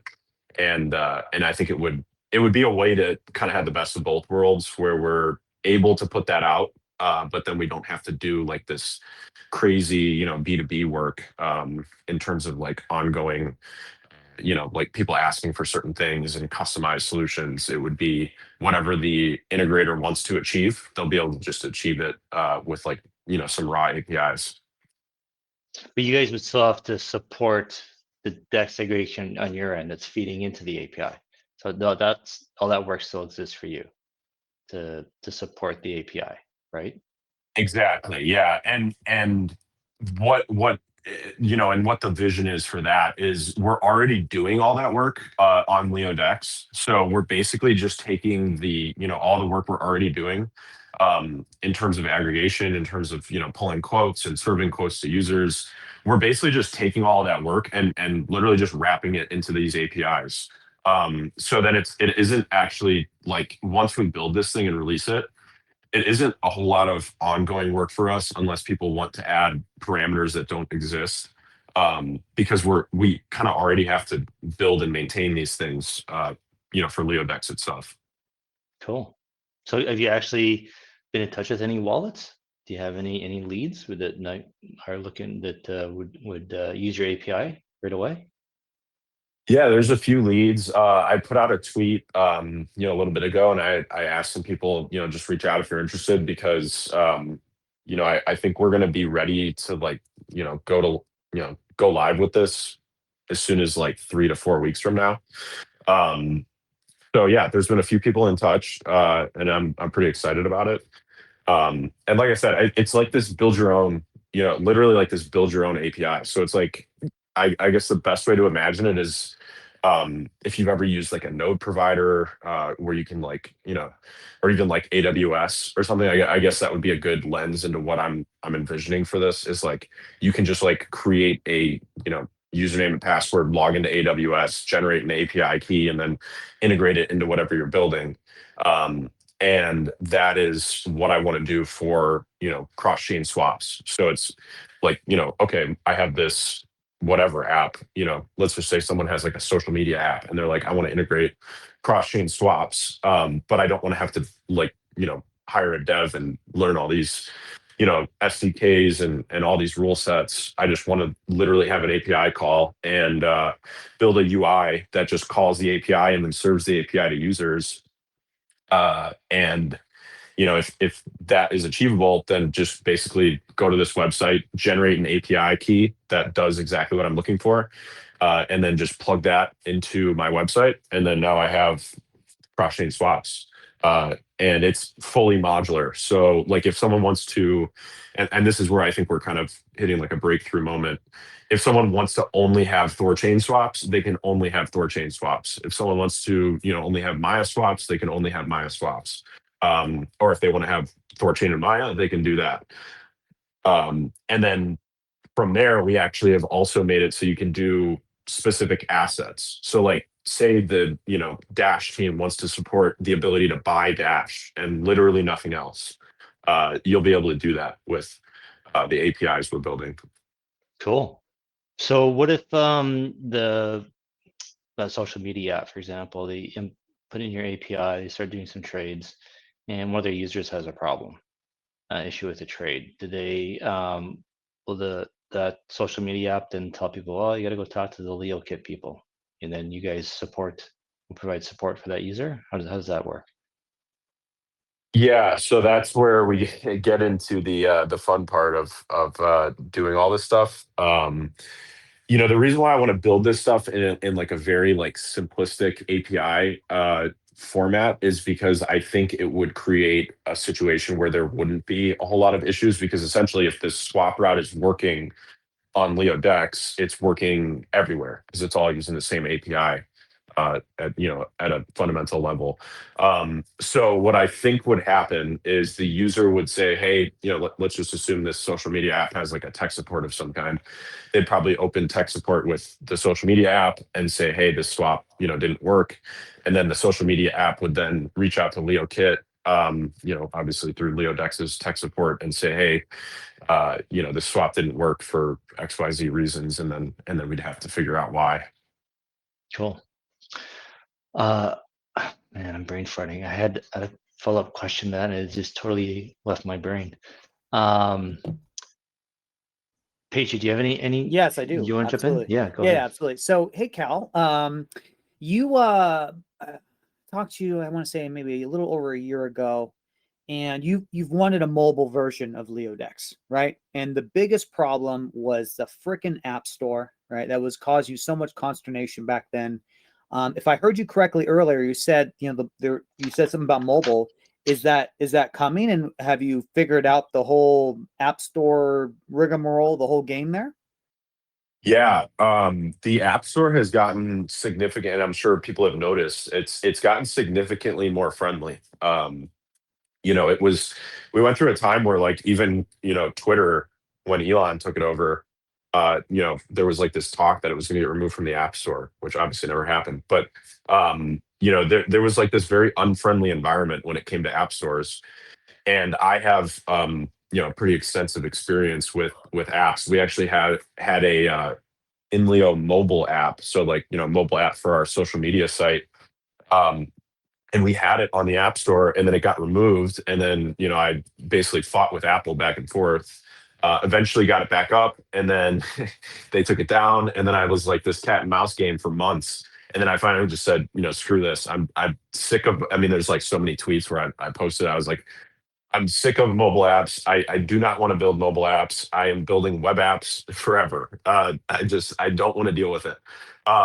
So I got to the point where I was just so frustrated when it came to app stores that I said web apps are the future, because you can't take down a web app. We're in this like really tough regulatory environment just across the board, really, for crypto. Like you couldn't run crypto ads, and I'm sure Kenton's seeing that with the THORChain org swap website, and it's like I think now it's significantly better, but I still think there's like hesitation when it comes to crypto ads or apps in general, and it's just obnoxious in my opinion. Um, that being said, you know, I mean, it's everybody knows this, but the world has moved mobile. It's not like a question that you have to be mobile. And I was just talking to someone yesterday about LeoDex, and they were like, "Yeah, if you had a mobile app, I would use it, but I won't use it if you don't have a mobile app." So we are working on a mobile app, and I will just basically bite my tongue and try to get it on the app store. I think the environment now to get apps live is significantly better than it was say 2 3 4 years ago. So hopefully it's not a headache, and we can just kind of roll it out and push it live. Yeah, you're right. The app, everything's going to be mobile. The people who are coming into this industry, the air quotes normies, they want to do things on their phone. They don't want to do it on their desktop. They want it super simple, like any other app on your phone, where you go to pay for something. So, yeah, I remember you talking about how unbelievably difficult it was to get the App Store to make them happy. So, yeah, I would encourage you to keep doing it, man, because that's a must, right? Keep your website, obviously, but the app is essential. Everyone, especially these kids coming in, or maybe I shouldn't say kids, even older people, everyone wants that mobile experience. That's just a much. So I hope that works well. Kenton, did you remember your question that you wanted to ask? I have more. I actually did. So you have a token, right? Leo, there's a token for LeoDex. Yes. Yep. And Yeah, the Leo token. will the Leo kit, any fees or any money it makes, does that the people that own the Leo token have some way to participate in that? Yeah, and I guess this is kind of an interesting setup when it comes to how Leo works in general, and how it's always worked. Is any fees of any kind flow to Leo holders? So, with LeoDex now, there's an affiliate fee that gets charged on swaps. 100% of those fees go to Leo holders, and then on Inleo, the same setup essentially works where the Inleo social media site, has like this premium model, and then like an ads model, and whatnot, and it generates revenue. And 100% of that revenue actually just flows back to people who hold the token. Um, so there is no like team share of fees or revenue of any kind. Essentially, what the team earns is just based on how much Leo we have. So between myself and then devs that work on the team, we basically just own Leo, and our goal is just how do we grow the inflows to Leo, because if let's just say we own 10 15 20% of the supply, we basically just get a 10% cut, but we get it organically by just holding the token. So that's always been kind of the vision, and it's kind of unbelievable, but we've been live for like 7 years now, like I said, with our token. So the token's very widely distributed to people in our community, and yeah, we just whether it's LeoKit, whether it's LeoDex, or in Leo, or the new Leo AI that we just released, which is essentially like a ChatGPT LLM. All those fees and revenues just flow straight to the token. So with LeoKit, 100% of the basis points that get charged on swaps will just flow straight to Leo stakers. So did you follow the whole SwapKit and THORSwap drama with SwapKit being spun out and the Thor token holders not getting access to it anymore? And apparently it was something to do, I don't know, regulatory reasons or whatever. They couldn't do it. And I don't know the full story, but what happened was the Thor token holders, everyone was expecting to start collecting fees from SwapKit, and then the swap people running SwapKit kind of said, no, that's not going to happen anymore. And so the Thor token holders everyone was pretty frustrated, felt like they were left holding the bag. Is there any risk of that happening with LeoKit and Leo token holders? Yeah. Yeah, that's a great question, and I have been actually a Thor token holder for a very long time. I actually got into THORChain during the multi-chain chaos net days, and I got, THORSwap was obviously I think like the only UI at the time. So I was a huge fan of THORSwap in general, and I'm not saying that I'm no longer a fan, but I bought a lot of Thor, and I obviously have held Rune for a very long time. And I was very excited about SwapKit. I mean, there's probably tweets from me, back in the day, where I was talking about, how Thor holders were going to do phenomenally because of SwapKit.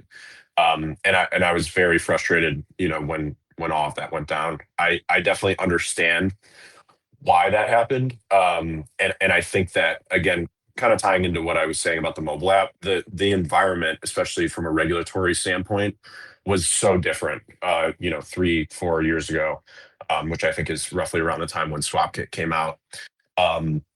It was just so different. So I am frustrated by it as a Thor holder, but I also can understand it as a developer. Um, and I understand why it happened. I do think that it can change, and I think that there has been a little bit of a tone change from THORSwap and SwapKit, in terms of these things. So the regulatory environment is significantly different now when it comes to many things related to crypto. For LeoKit specifically, we will never change the 100% flow to stakers. So I actually think we are the trouble you can run into is when a team is taking a cut of the revenue. And I think we've kind of sidestepped this in a really important way, which is, Leo, whether it's LeoDex, whether it's in Leo, whether it's LeoKit, the team literally takes 0% from the inflows. And instead, 100% of the inflows go to the token and the stakers. And then we are just stakers alongside everybody else, which I actually think gives us significant protections when it comes to regulatory environments and whatnot. Because what regulators look at, especially when it comes to crypto, and just like securities in general, is what is the benefit? What is the financial benefit that comes from something? And the way I've always built Leo, from the beginning, like I said, like 7 years ago at this point, where the environment was a lot tighter, was always in this way where, if the team is not taking any revenue, like we literally take 0%, then we have a lot of air cover to just do what we do, build things that flow straight to the token, and that's the entire model. And we just, we can build LeoKit, we can build LeoDex, we can build InLeo, we can build our AI, which is called Rafiki, a fun play on the Lion King. And we can just build these things and flow all the revenue to the token. And, that gives us that air cover where we can say, well, the team is, we are developing these things in essentially a DAO structure, but we have zero financial benefit from them. And I think that gives us a lot of air cover. So yeah, LeoKit will never, whether it's LeoDex or LeoKit, we will never change that 100% flow to stakers rule. So I didn't know you're that involved with or following THORSwap that closely in SwapKit. If you know what happened, can you explain it to us? Can you walk us through why you said you understand? You're not happy, but you understand it. Can you walk us through that? Yeah, and I have I have kind of like, okay, I'm an investor viewpoint of it, right? Like I invested in the Thor token, and I was, expecting the outcome of, obviously THORSwap was I think the only THORChain UI at the time, and this was before mainnet. And I was expecting, THORSwap is going to do really well, and then they're going to come out with this thing called SwapKit, and it was, very hyped. That it's basically going to power all swaps. They actually ended up achieving that, which is incredible. Getting it in the ledger and all these other things. And at that time, it was just like this like literally like this just broad goal. And the way it kind of unfolded from my perspective was, basically it kept getting hyped. Yeah, SwapKit's going to come out. It's going to power all the swaps. It's going to be the fundamental layer of cross-chain swapping. And the Thor token holders, similar to how THORSwap works, are going to get, whatever the percentage of the fees was at the time. I don't really remember the exact, split of them. There was like some percentage to the team and then some percentage to Thor holders. If you hold, so when you stake Thor, you get like VThor, and I think there's other forms of staked Thor tokens at this point. But you basically get like this VThor position, and then you earn some percentage of the fees. So the way it kind of unfolded was SwapKit.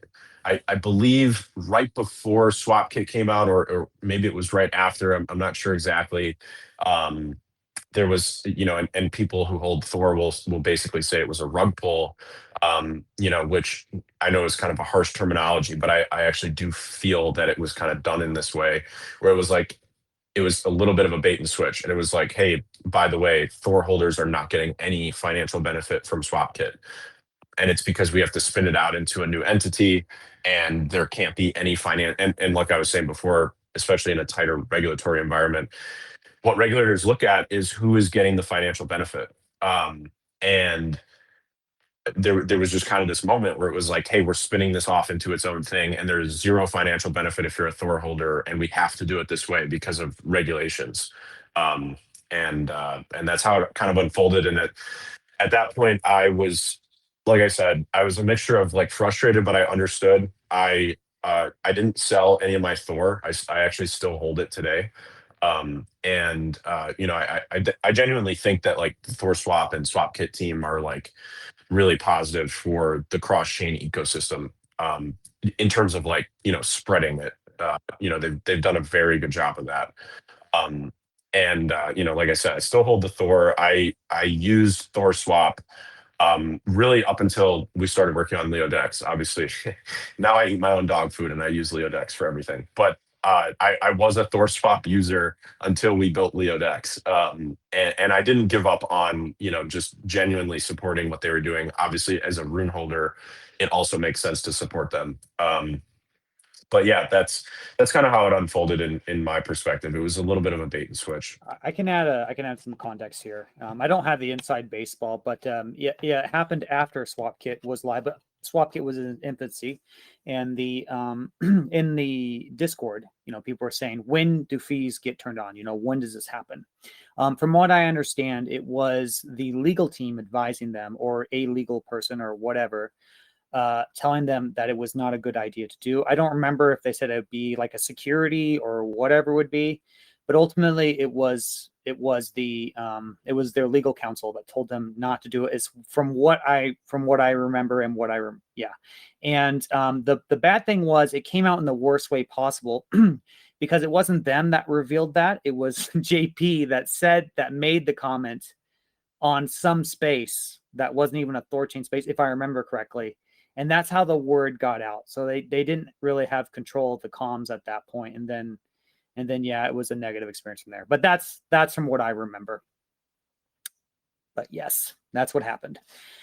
But anyway, sounds like you're going to dodge that problem, Cal. If you do not have a direct stream there and it's just Leo holders, I think that's a pretty good counter to that problem. Yeah, I think it is. You know, and we're obviously in an environment now where it is a little bit wild westy. Like people are kind of doing whatever they want, and it's not just crypto. Like across the board in every industry. You know, not and also not just in the U.S., but obviously the U.S. kind of leads the narrative on this stuff.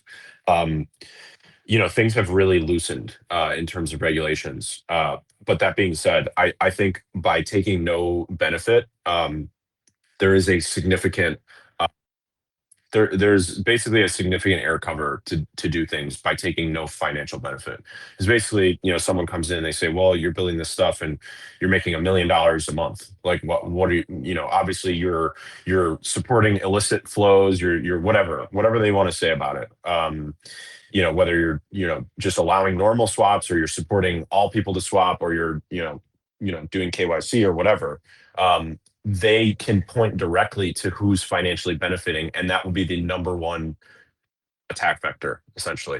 And yeah, so my vision has always been for everything, and not just for the regulation, you know, reason, but just in general, has been to just flow it straight to the stakers and make sure that, you know, myself and the team own enough of the token that, you know, the financial benefit of just building this stuff and flowing it to the stakers is, you know, in our favor. Because, you know, not only do we get, you know, basically a share of that through our tokens, but then the token goes up, and then, you know, that token going up is never a problem. So if the token goes up and you're getting flows, then and you're building, you know, good stuff, then everybody wins, and that's always been my approach.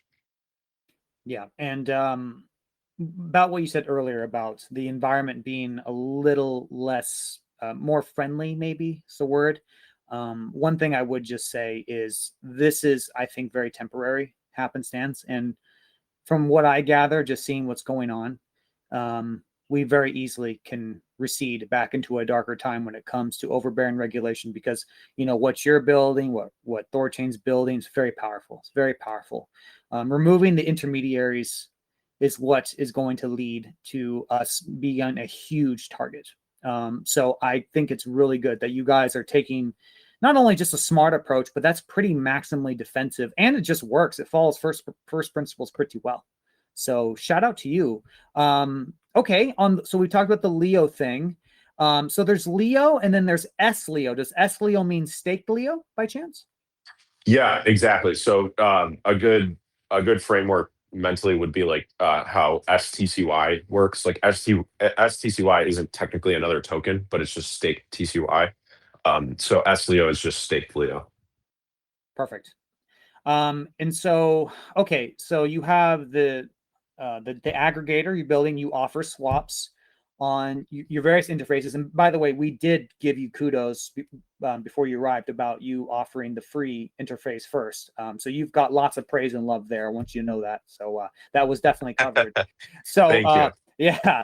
And as I told people, I sent a lot of people your way that are now probably Leo holders because you guys were the first to do that. We didn't have our interface. So very smart decision by you. You got good instincts, man. So you have the DEX aggregator, you have the interface.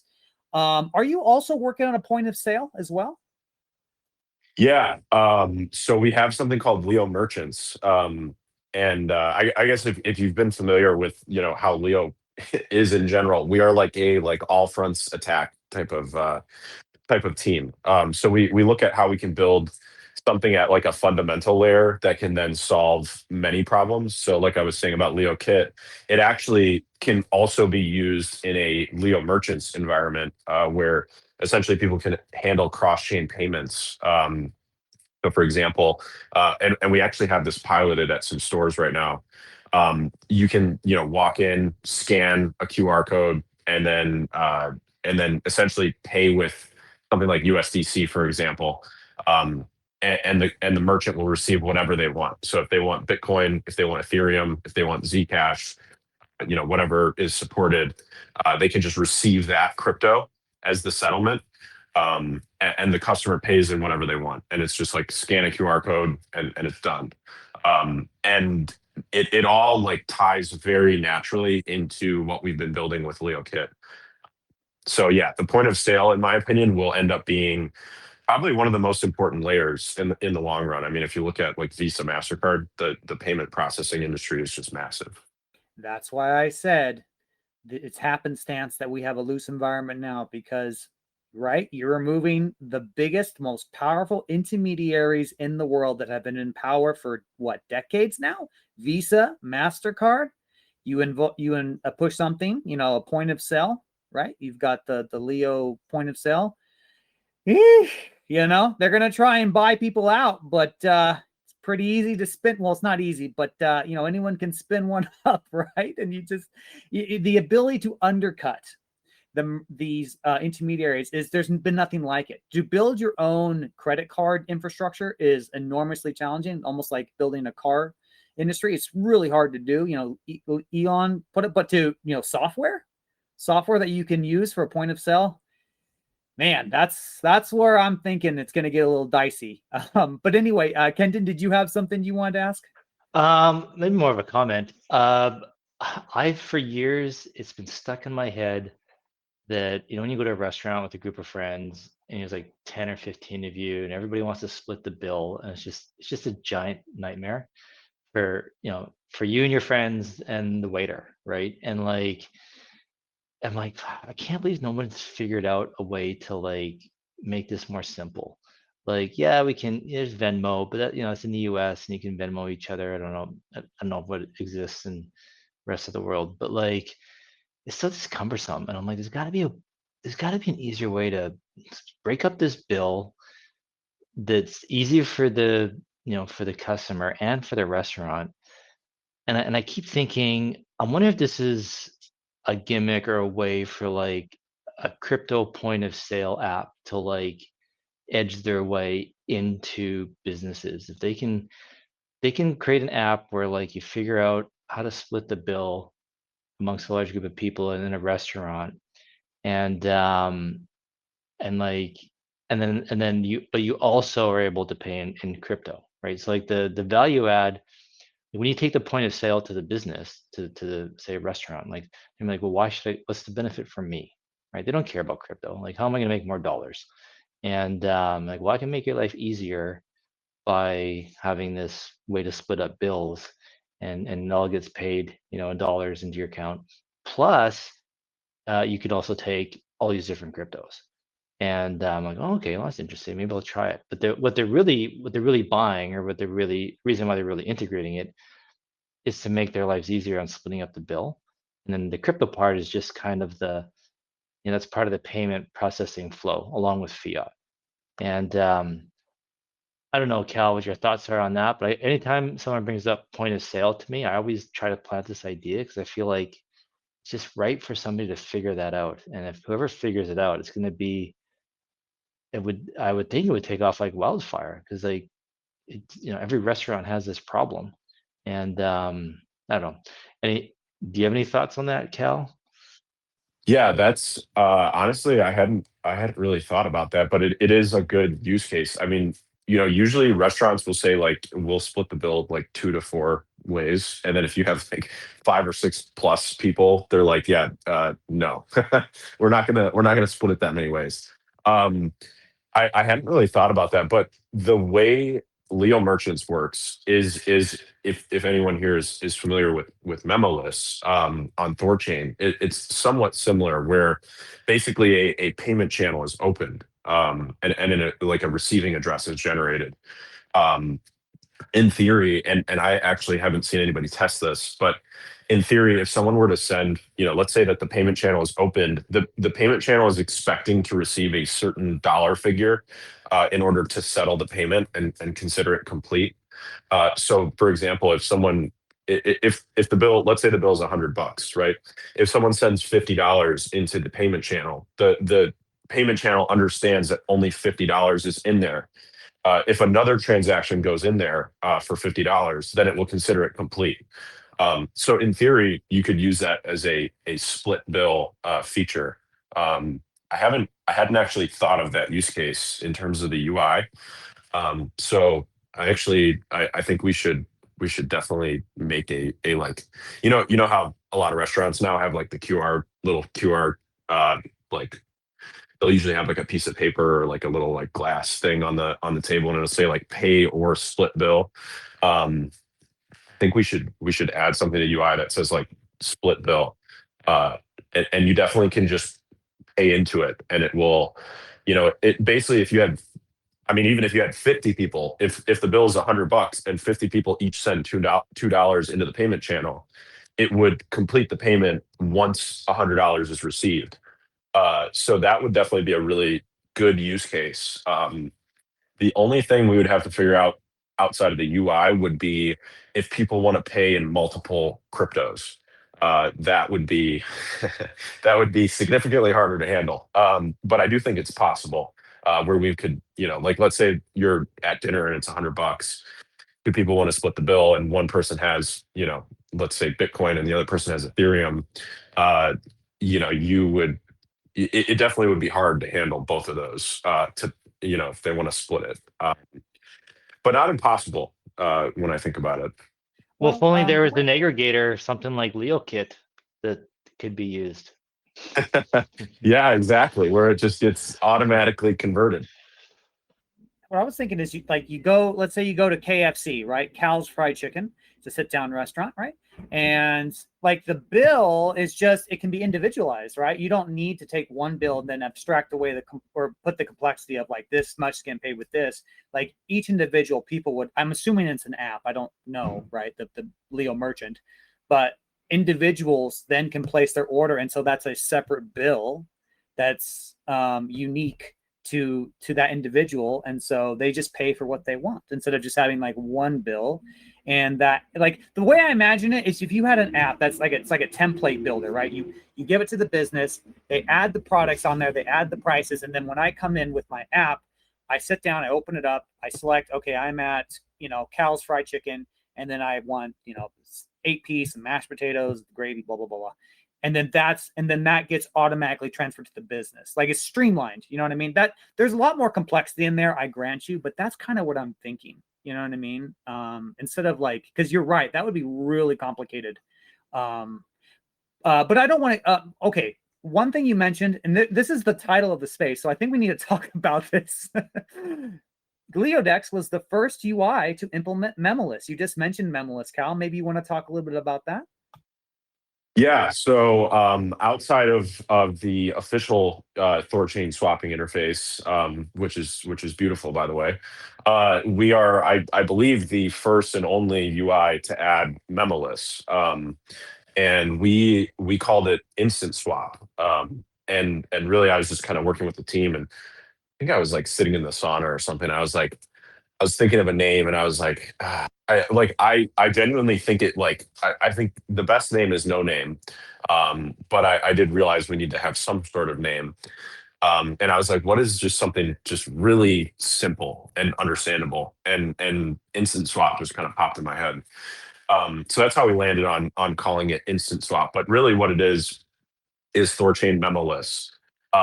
And it's been a funny progression. We actually built, and this all ties. It's funny how the universe just kind of works things out. But we actually built a QR to swap feature several months ago. I don't really remember the exact date when we released that.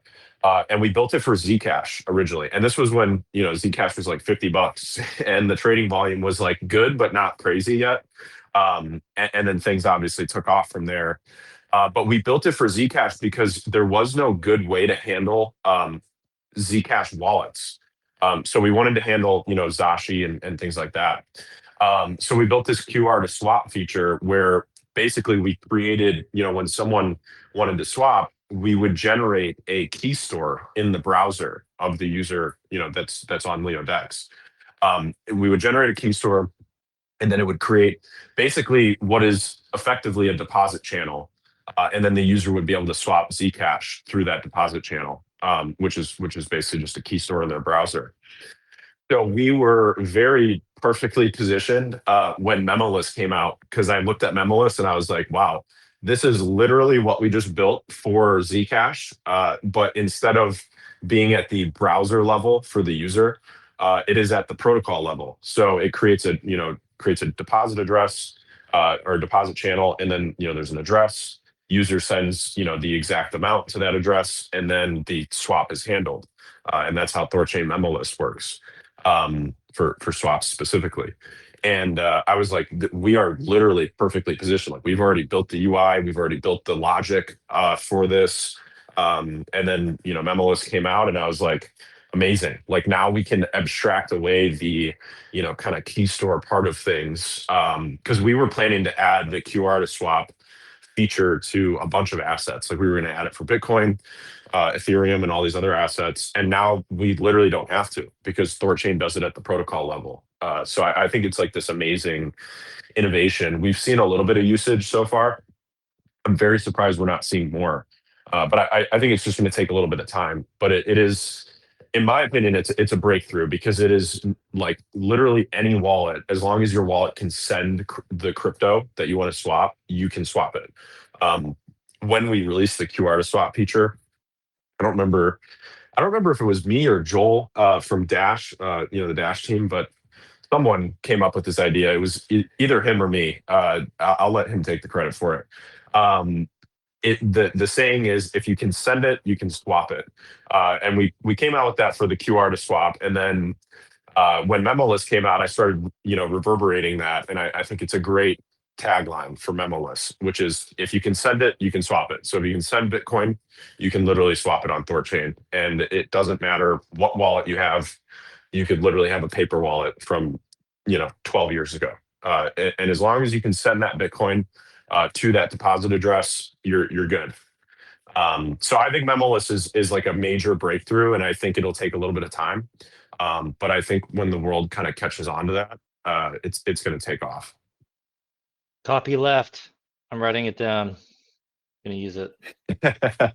Yeah, take it. I like it. But yeah, that's kind of what we've kind of, hearing everyone's feedback and everything, and the way the UI works on the THORChain interface. I think we're just gonna go with just swapping, like, and not really try to name it, and just make it part of the flow, part of the way to swap. And like you said, if you can send it, you can swap it. And basically just do a catch-all, whether you want to connect your wallet or not. I think that's the way we're leaning right now. Yeah, I think that's a great approach. It's like, just if the user's not connected with the wallet, it's kind of like how a Tesla, just like, if the Tesla, if you're parked in a parking spot, I don't know if anyone here's driven a Tesla, but if you're parked in a parking spot and you're up against a wall, the Tesla will just automatically be in reverse, because it knows you're obviously not going straight. And I think that I think that memoless swaps should be the same. So like, if the user is trying to swap and they don't have a wallet connected, we'll just let them do the swap. Like, you don't have to really call it anything. I know, I'm kind of going against my own thing, because I called it instant swap, but you really should just like let them swap. You don't really need to call it anything. And I think that's a beautifully simple approach. Well, it's an iterative process, right? Like, this is new, it's fresh. We're all trying different things, and it's gonna, I think after a few months, something will bubble to the surface that we all kind of tend to agree and use in a way to describe it, right? This is part of the, we're innovating live, right? So, you guys, the swap, our chain interface might change, the LeoDex interface might change, right? It's not this stuff has to be set in stone. We're all trying to figure out what the best way for the user is, right? So, yeah. I thought you said something quite beautiful there. And this is something that Elon Musk has said, you talking about Tesla. It's like the best name is no name. It's like in engineering, the best process is no process, right? Just making it intuitive. You want to convey something without having them think a word. It's like there's a big thing when it comes to door handles, right? You would think that'd be so simple, but just to convey, like when someone comes to a door, there's a lot of things you have to think about. Should I twist and pull? Should I twist and push?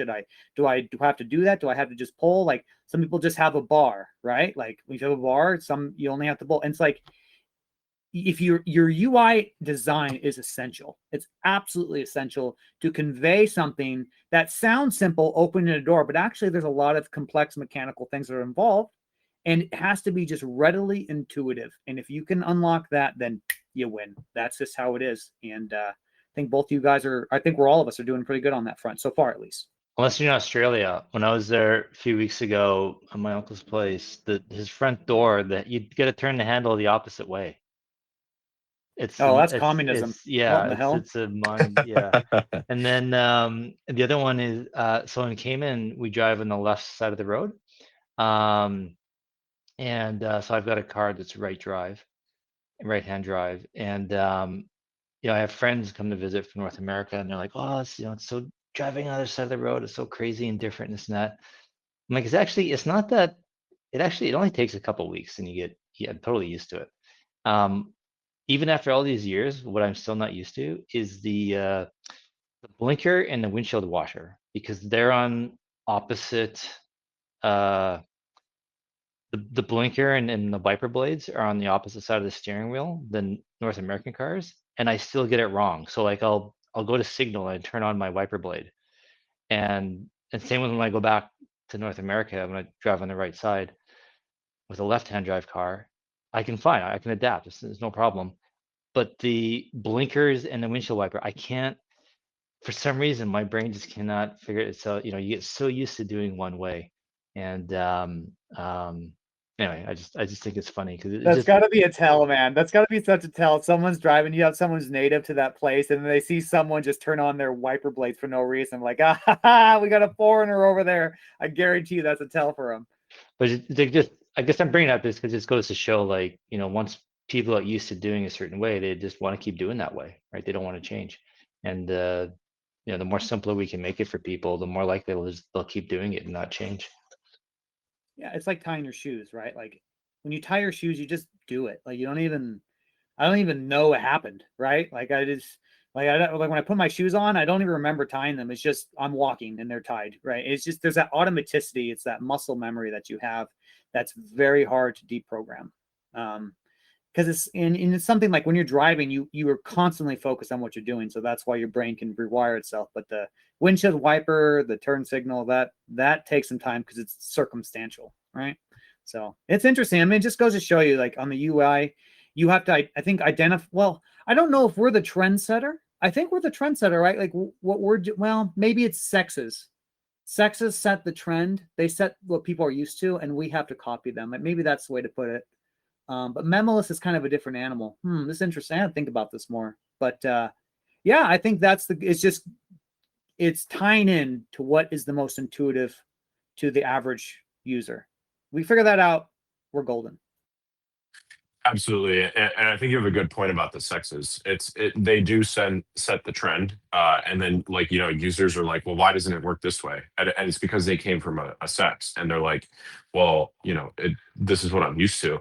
And so I would say sexes set the general standards, and then I know Uniswap really kind of created the swap flow.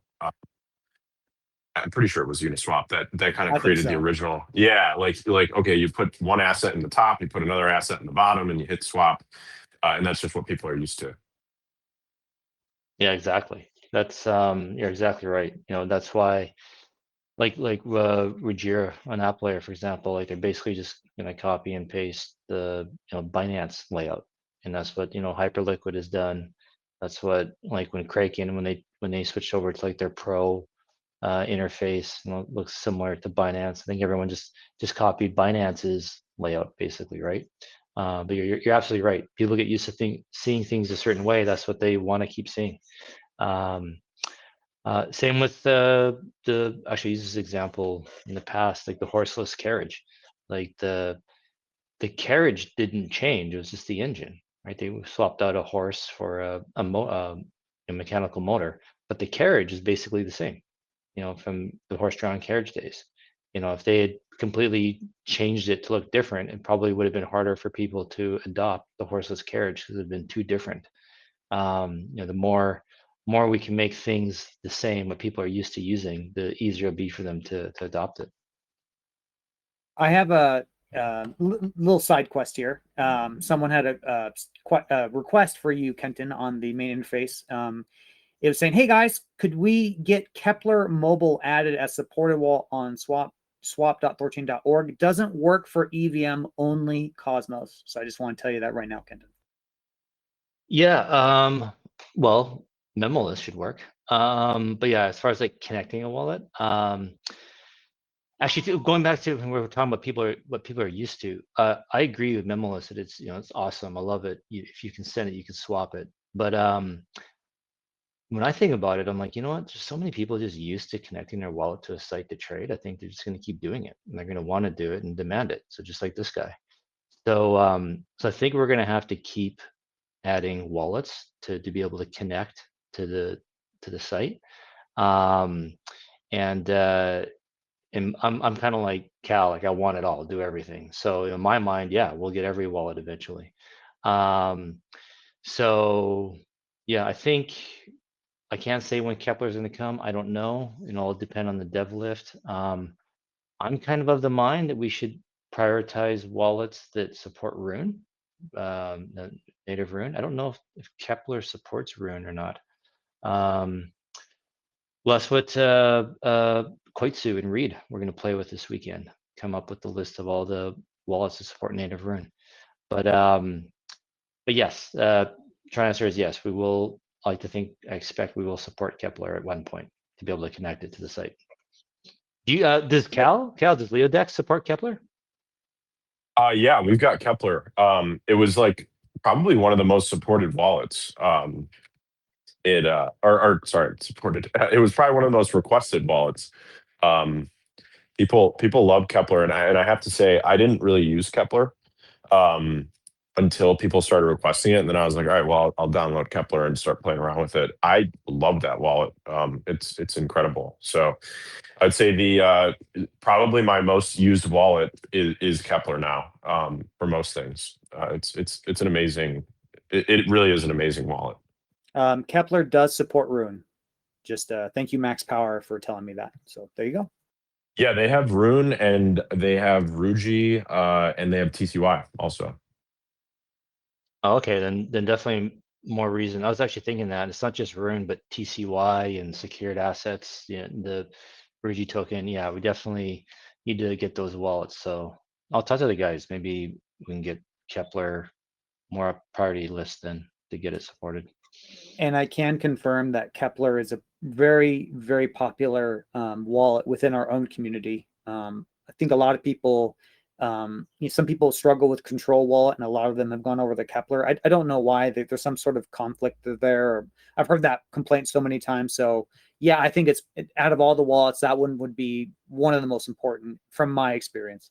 There is something I've experienced it. If you have Kepler and Control extension on the same browser, I find they kind of compete with each other or something like that. I have to keep them separate on two different browsers.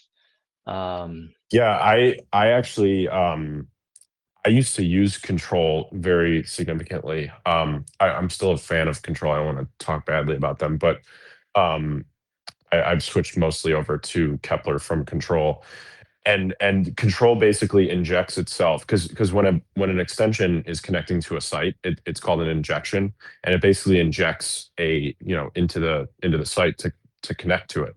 And Control will actually try to inject ahead of every wallet. So if you ever and I literally have a browser that has every single wallet you can imagine, just for testing purposes. And every time I have to disable Control because it will try to inject itself ahead of not just Kepler, but literally every wallet. So It is definitely a nuance. I have to tell people all the time, like, if you're trying to use something else and you have control, you have to disable it first. Can confirm. I have said that to many people as well. So true. And then Max Power also says, especially if we finally get Noble USDC, Kepler is awesome for that. I'm not too familiar with that asset, but there you go. I think Noble is on deck, I think, to be added soon. Right. So that would be a yeah. nice synergy. Yeah. Okay. All right. I'll make note, guys. Thank you.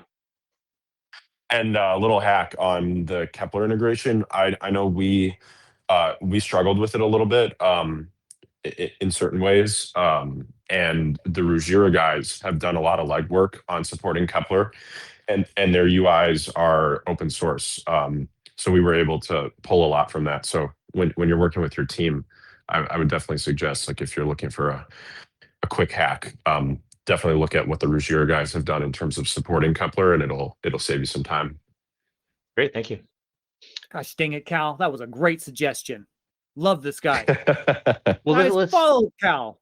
Let's Go bring ahead, it back to LeoDex. So, Cal, is there anything about Leo that we haven't talked about that you want to talk about? I feel like we covered it. I think we covered everything really well. Like, a lot of my focus is on LeoKit right now. We just released the Rafiki model, which is, basically our own LLM. So I'm pretty excited about that. I know it's kind of non-Dex in nature, so it's unrelated to what we're talking about. But I've been kind of head down on a lot of the AI stuff lately. So that's been a fun little kind of side quest. But yeah, I think we've mostly covered everything. I think you're going to see LeoKit come out, and that's going to be kind of our big next thing, in my opinion. Awesome, man. Looking forward to it. Yeah, the website for LeoDex is leodex.io. LeoDex.io. For those listening to the recording of this, absolutely stellar team, wonderful contributors to this space, super helpful. And as you guys can tell, it's just, you're a great guy, Cal. Really appreciate you, man. You do a great job. Your team's excellent. We talked about earlier how efficient and competent your devs are. Man, fantastic work over there. Yeah, thank you so much. I really appreciate that. We've been building for a long time, so I feel like I've got a really good setup with my team, and we're just we're not like a huge team, and people always ask how many people are on the team, and I like to keep that close to the vest. But it's people would be surprised by how efficient we are, and I do think there's some benefits to being like a smaller team and just being very headstrong. Like, okay, we're doing this, and then everybody just does that, and then we roll it out, and then we're on to the next thing. So thank you for noticing that. I appreciate it. Well, when you started speaking, boys, we got a $2 million swap that just started on THORChain, and the aggregator is SwapKit. So I hope one day, LeoKit can get some of those. That'd be awesome. I think that would be great, right? So, yeah, man, I think you're well on your way. And reputation's everything. It really is. As Kenton said earlier about marketing, do we rebrand or not? Is the THORChain brand a little tainted? Well, I think personally it can be recovered, and I think we're well on our way. And I think we've already done a lot of that, right? I mean, TCY, that was pretty incredible. But the one thing about LeoDex is that you guys just have a really stellar reputation.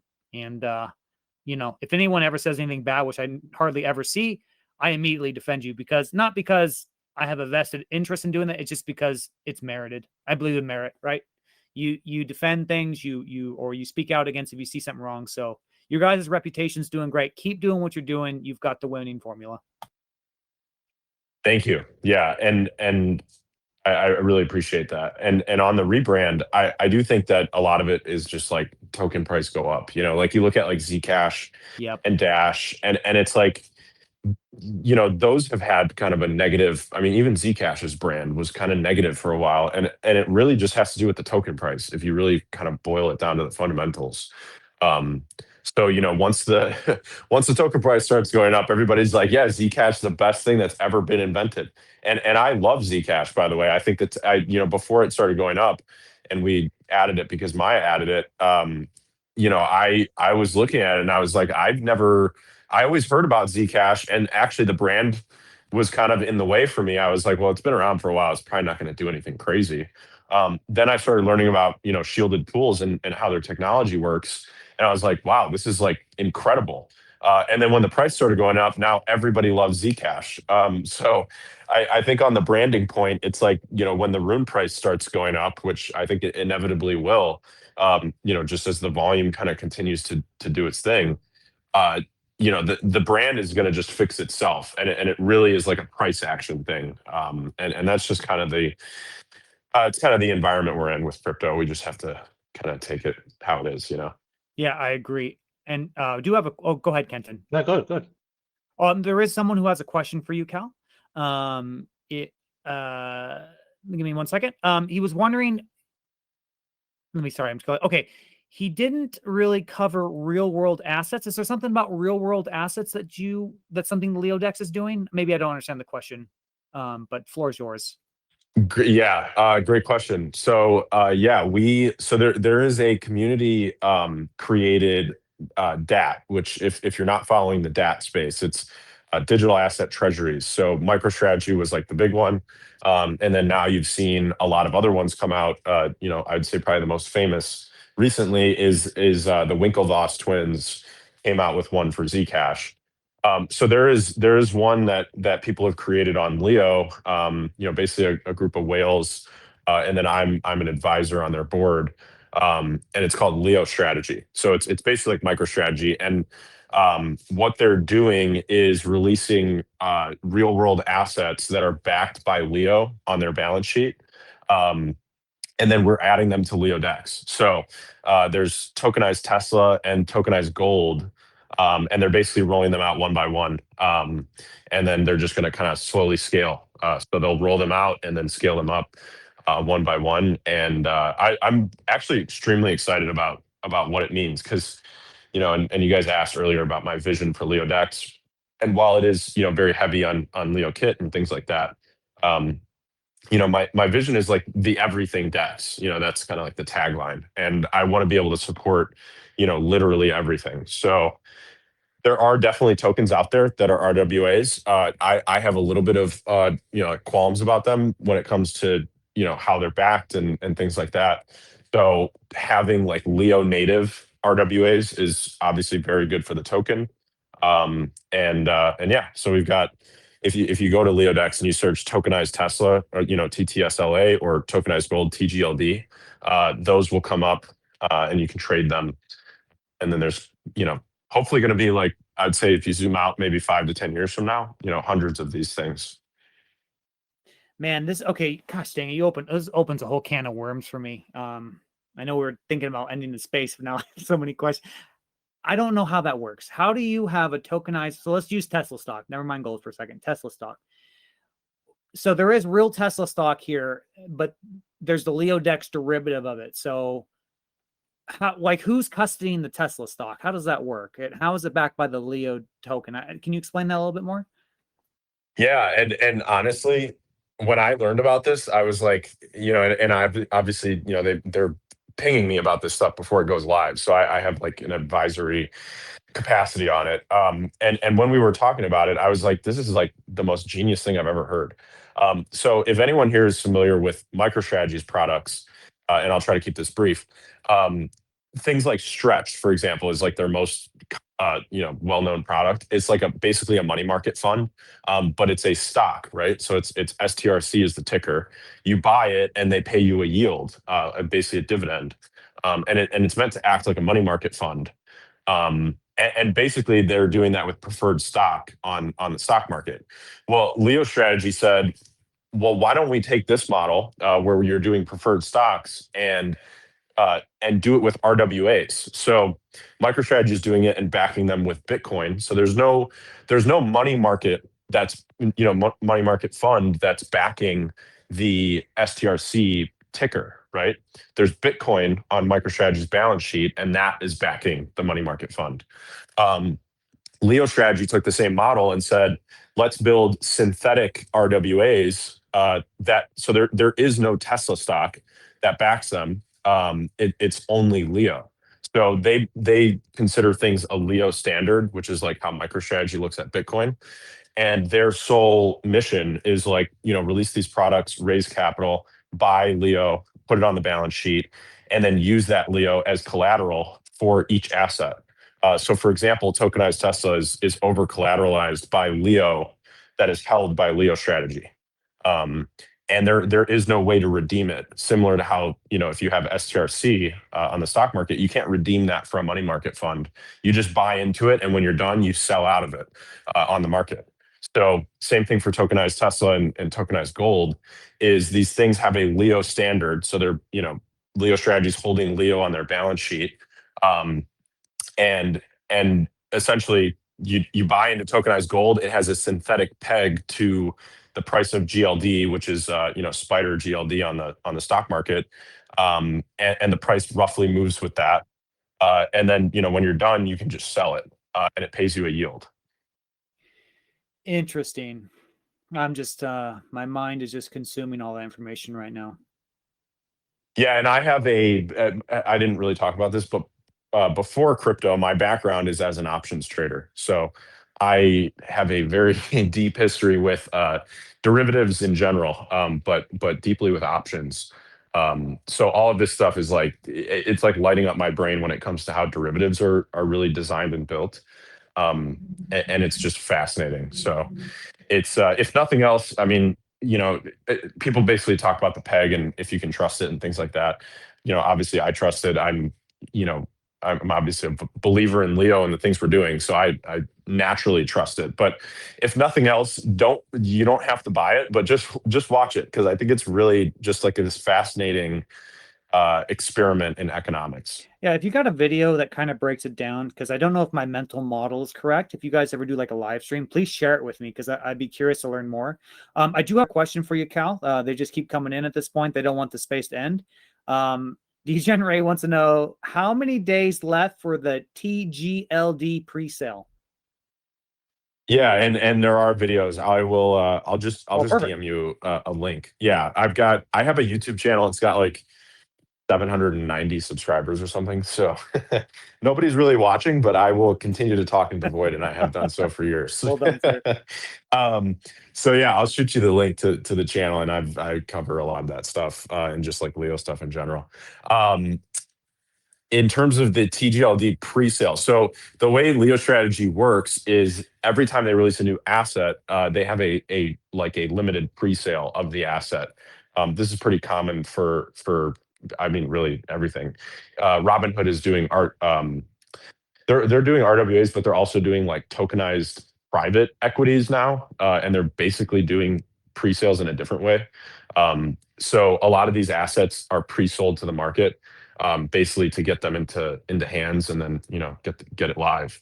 So Leo Strategy essentially does the same thing as MicroStrategy, which is to pre-sell the assets at a discount and then take them to market after. So the TGLD pre-sale is the current one, and I think it ends on November 24th. So that is on Monday. And once it ends, so basically it's in pre-sale, which means that there's a liquidity pool on Uniswap for the asset, and then people can buy into the pool. So you basically like buy it out of the pool, and then once the pre-sale's over, then Leo Strategy adds liquidity to the pool, and then it's open market trading from there. And they use all the proceeds to buy Leo and then put it on their balance sheet, which then collateralizes TGLD and all the other assets. Okay, perfect. I have personally one question that I remembered I wanted to ask, and then I'll kick it to Kenton and see if there's anything else, and then maybe that will be a good spot to end. In the very beginning of the conversation, Cal, Kenton and I were talking about supporting Monero, and there is a centralized exchange that we're going to try with the interface that so far has a good history. Is Monero supported on LeoDex, and if so, how do you support it? That's a great question. I'm gonna pull up LeoDex right now and look. I feel like we do support Monero, but I'm not 100% sure. Yeah, No, the we reason don't. I'm asking. We actually don't. Okay. Okay. All right. I was asking if maybe you had experience with the also that central because Paul from Edgewall and others do it. But okay, well then no worries. Not topical to the conversation. We had a little bit of a conversation about it before. Okay, Kenton, did you have anything else at all you wanted to ask? Or maybe we Well, should wrap up? I'll just fill Cal in further. So there's that's an exchange called Let's Exchange. It's a sex, and Cake Wallet and Edge Wallet use it to do trades through Monero there. But apparently they've never frozen a trade like Changely or Change Now.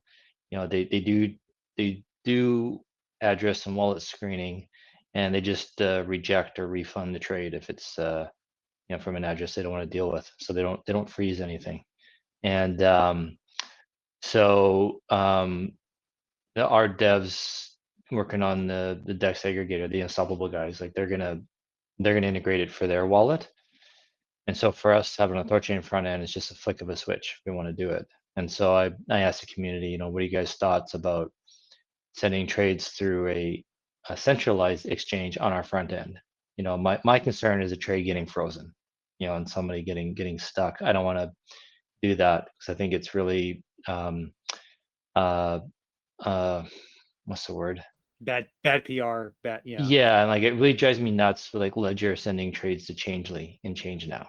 Like they just, you know, they shouldn't be doing that. And so I don't want to be a hypocrite and us do it too. Um, but apparently this exchange has a different policy on how they handle, you know, trades they don't want to deal with. So so anyways, I'll put it towards the community to see what everybody's thoughts were. You know, should if we offer it and, you know, just use a disclaimer and there's a centralized exchange, you know, and my thinking was just, you know, just adding to the user experience, right? Giving them more what they want. So it's like you guys, LeoKid you guys could do it too. So anyway, curious to your thoughts, I guess maybe in general on adding centralized exchanges like that to your exchange aggregator. Have you guys thought about that? Looked into it? Are you open to it? Are you against it?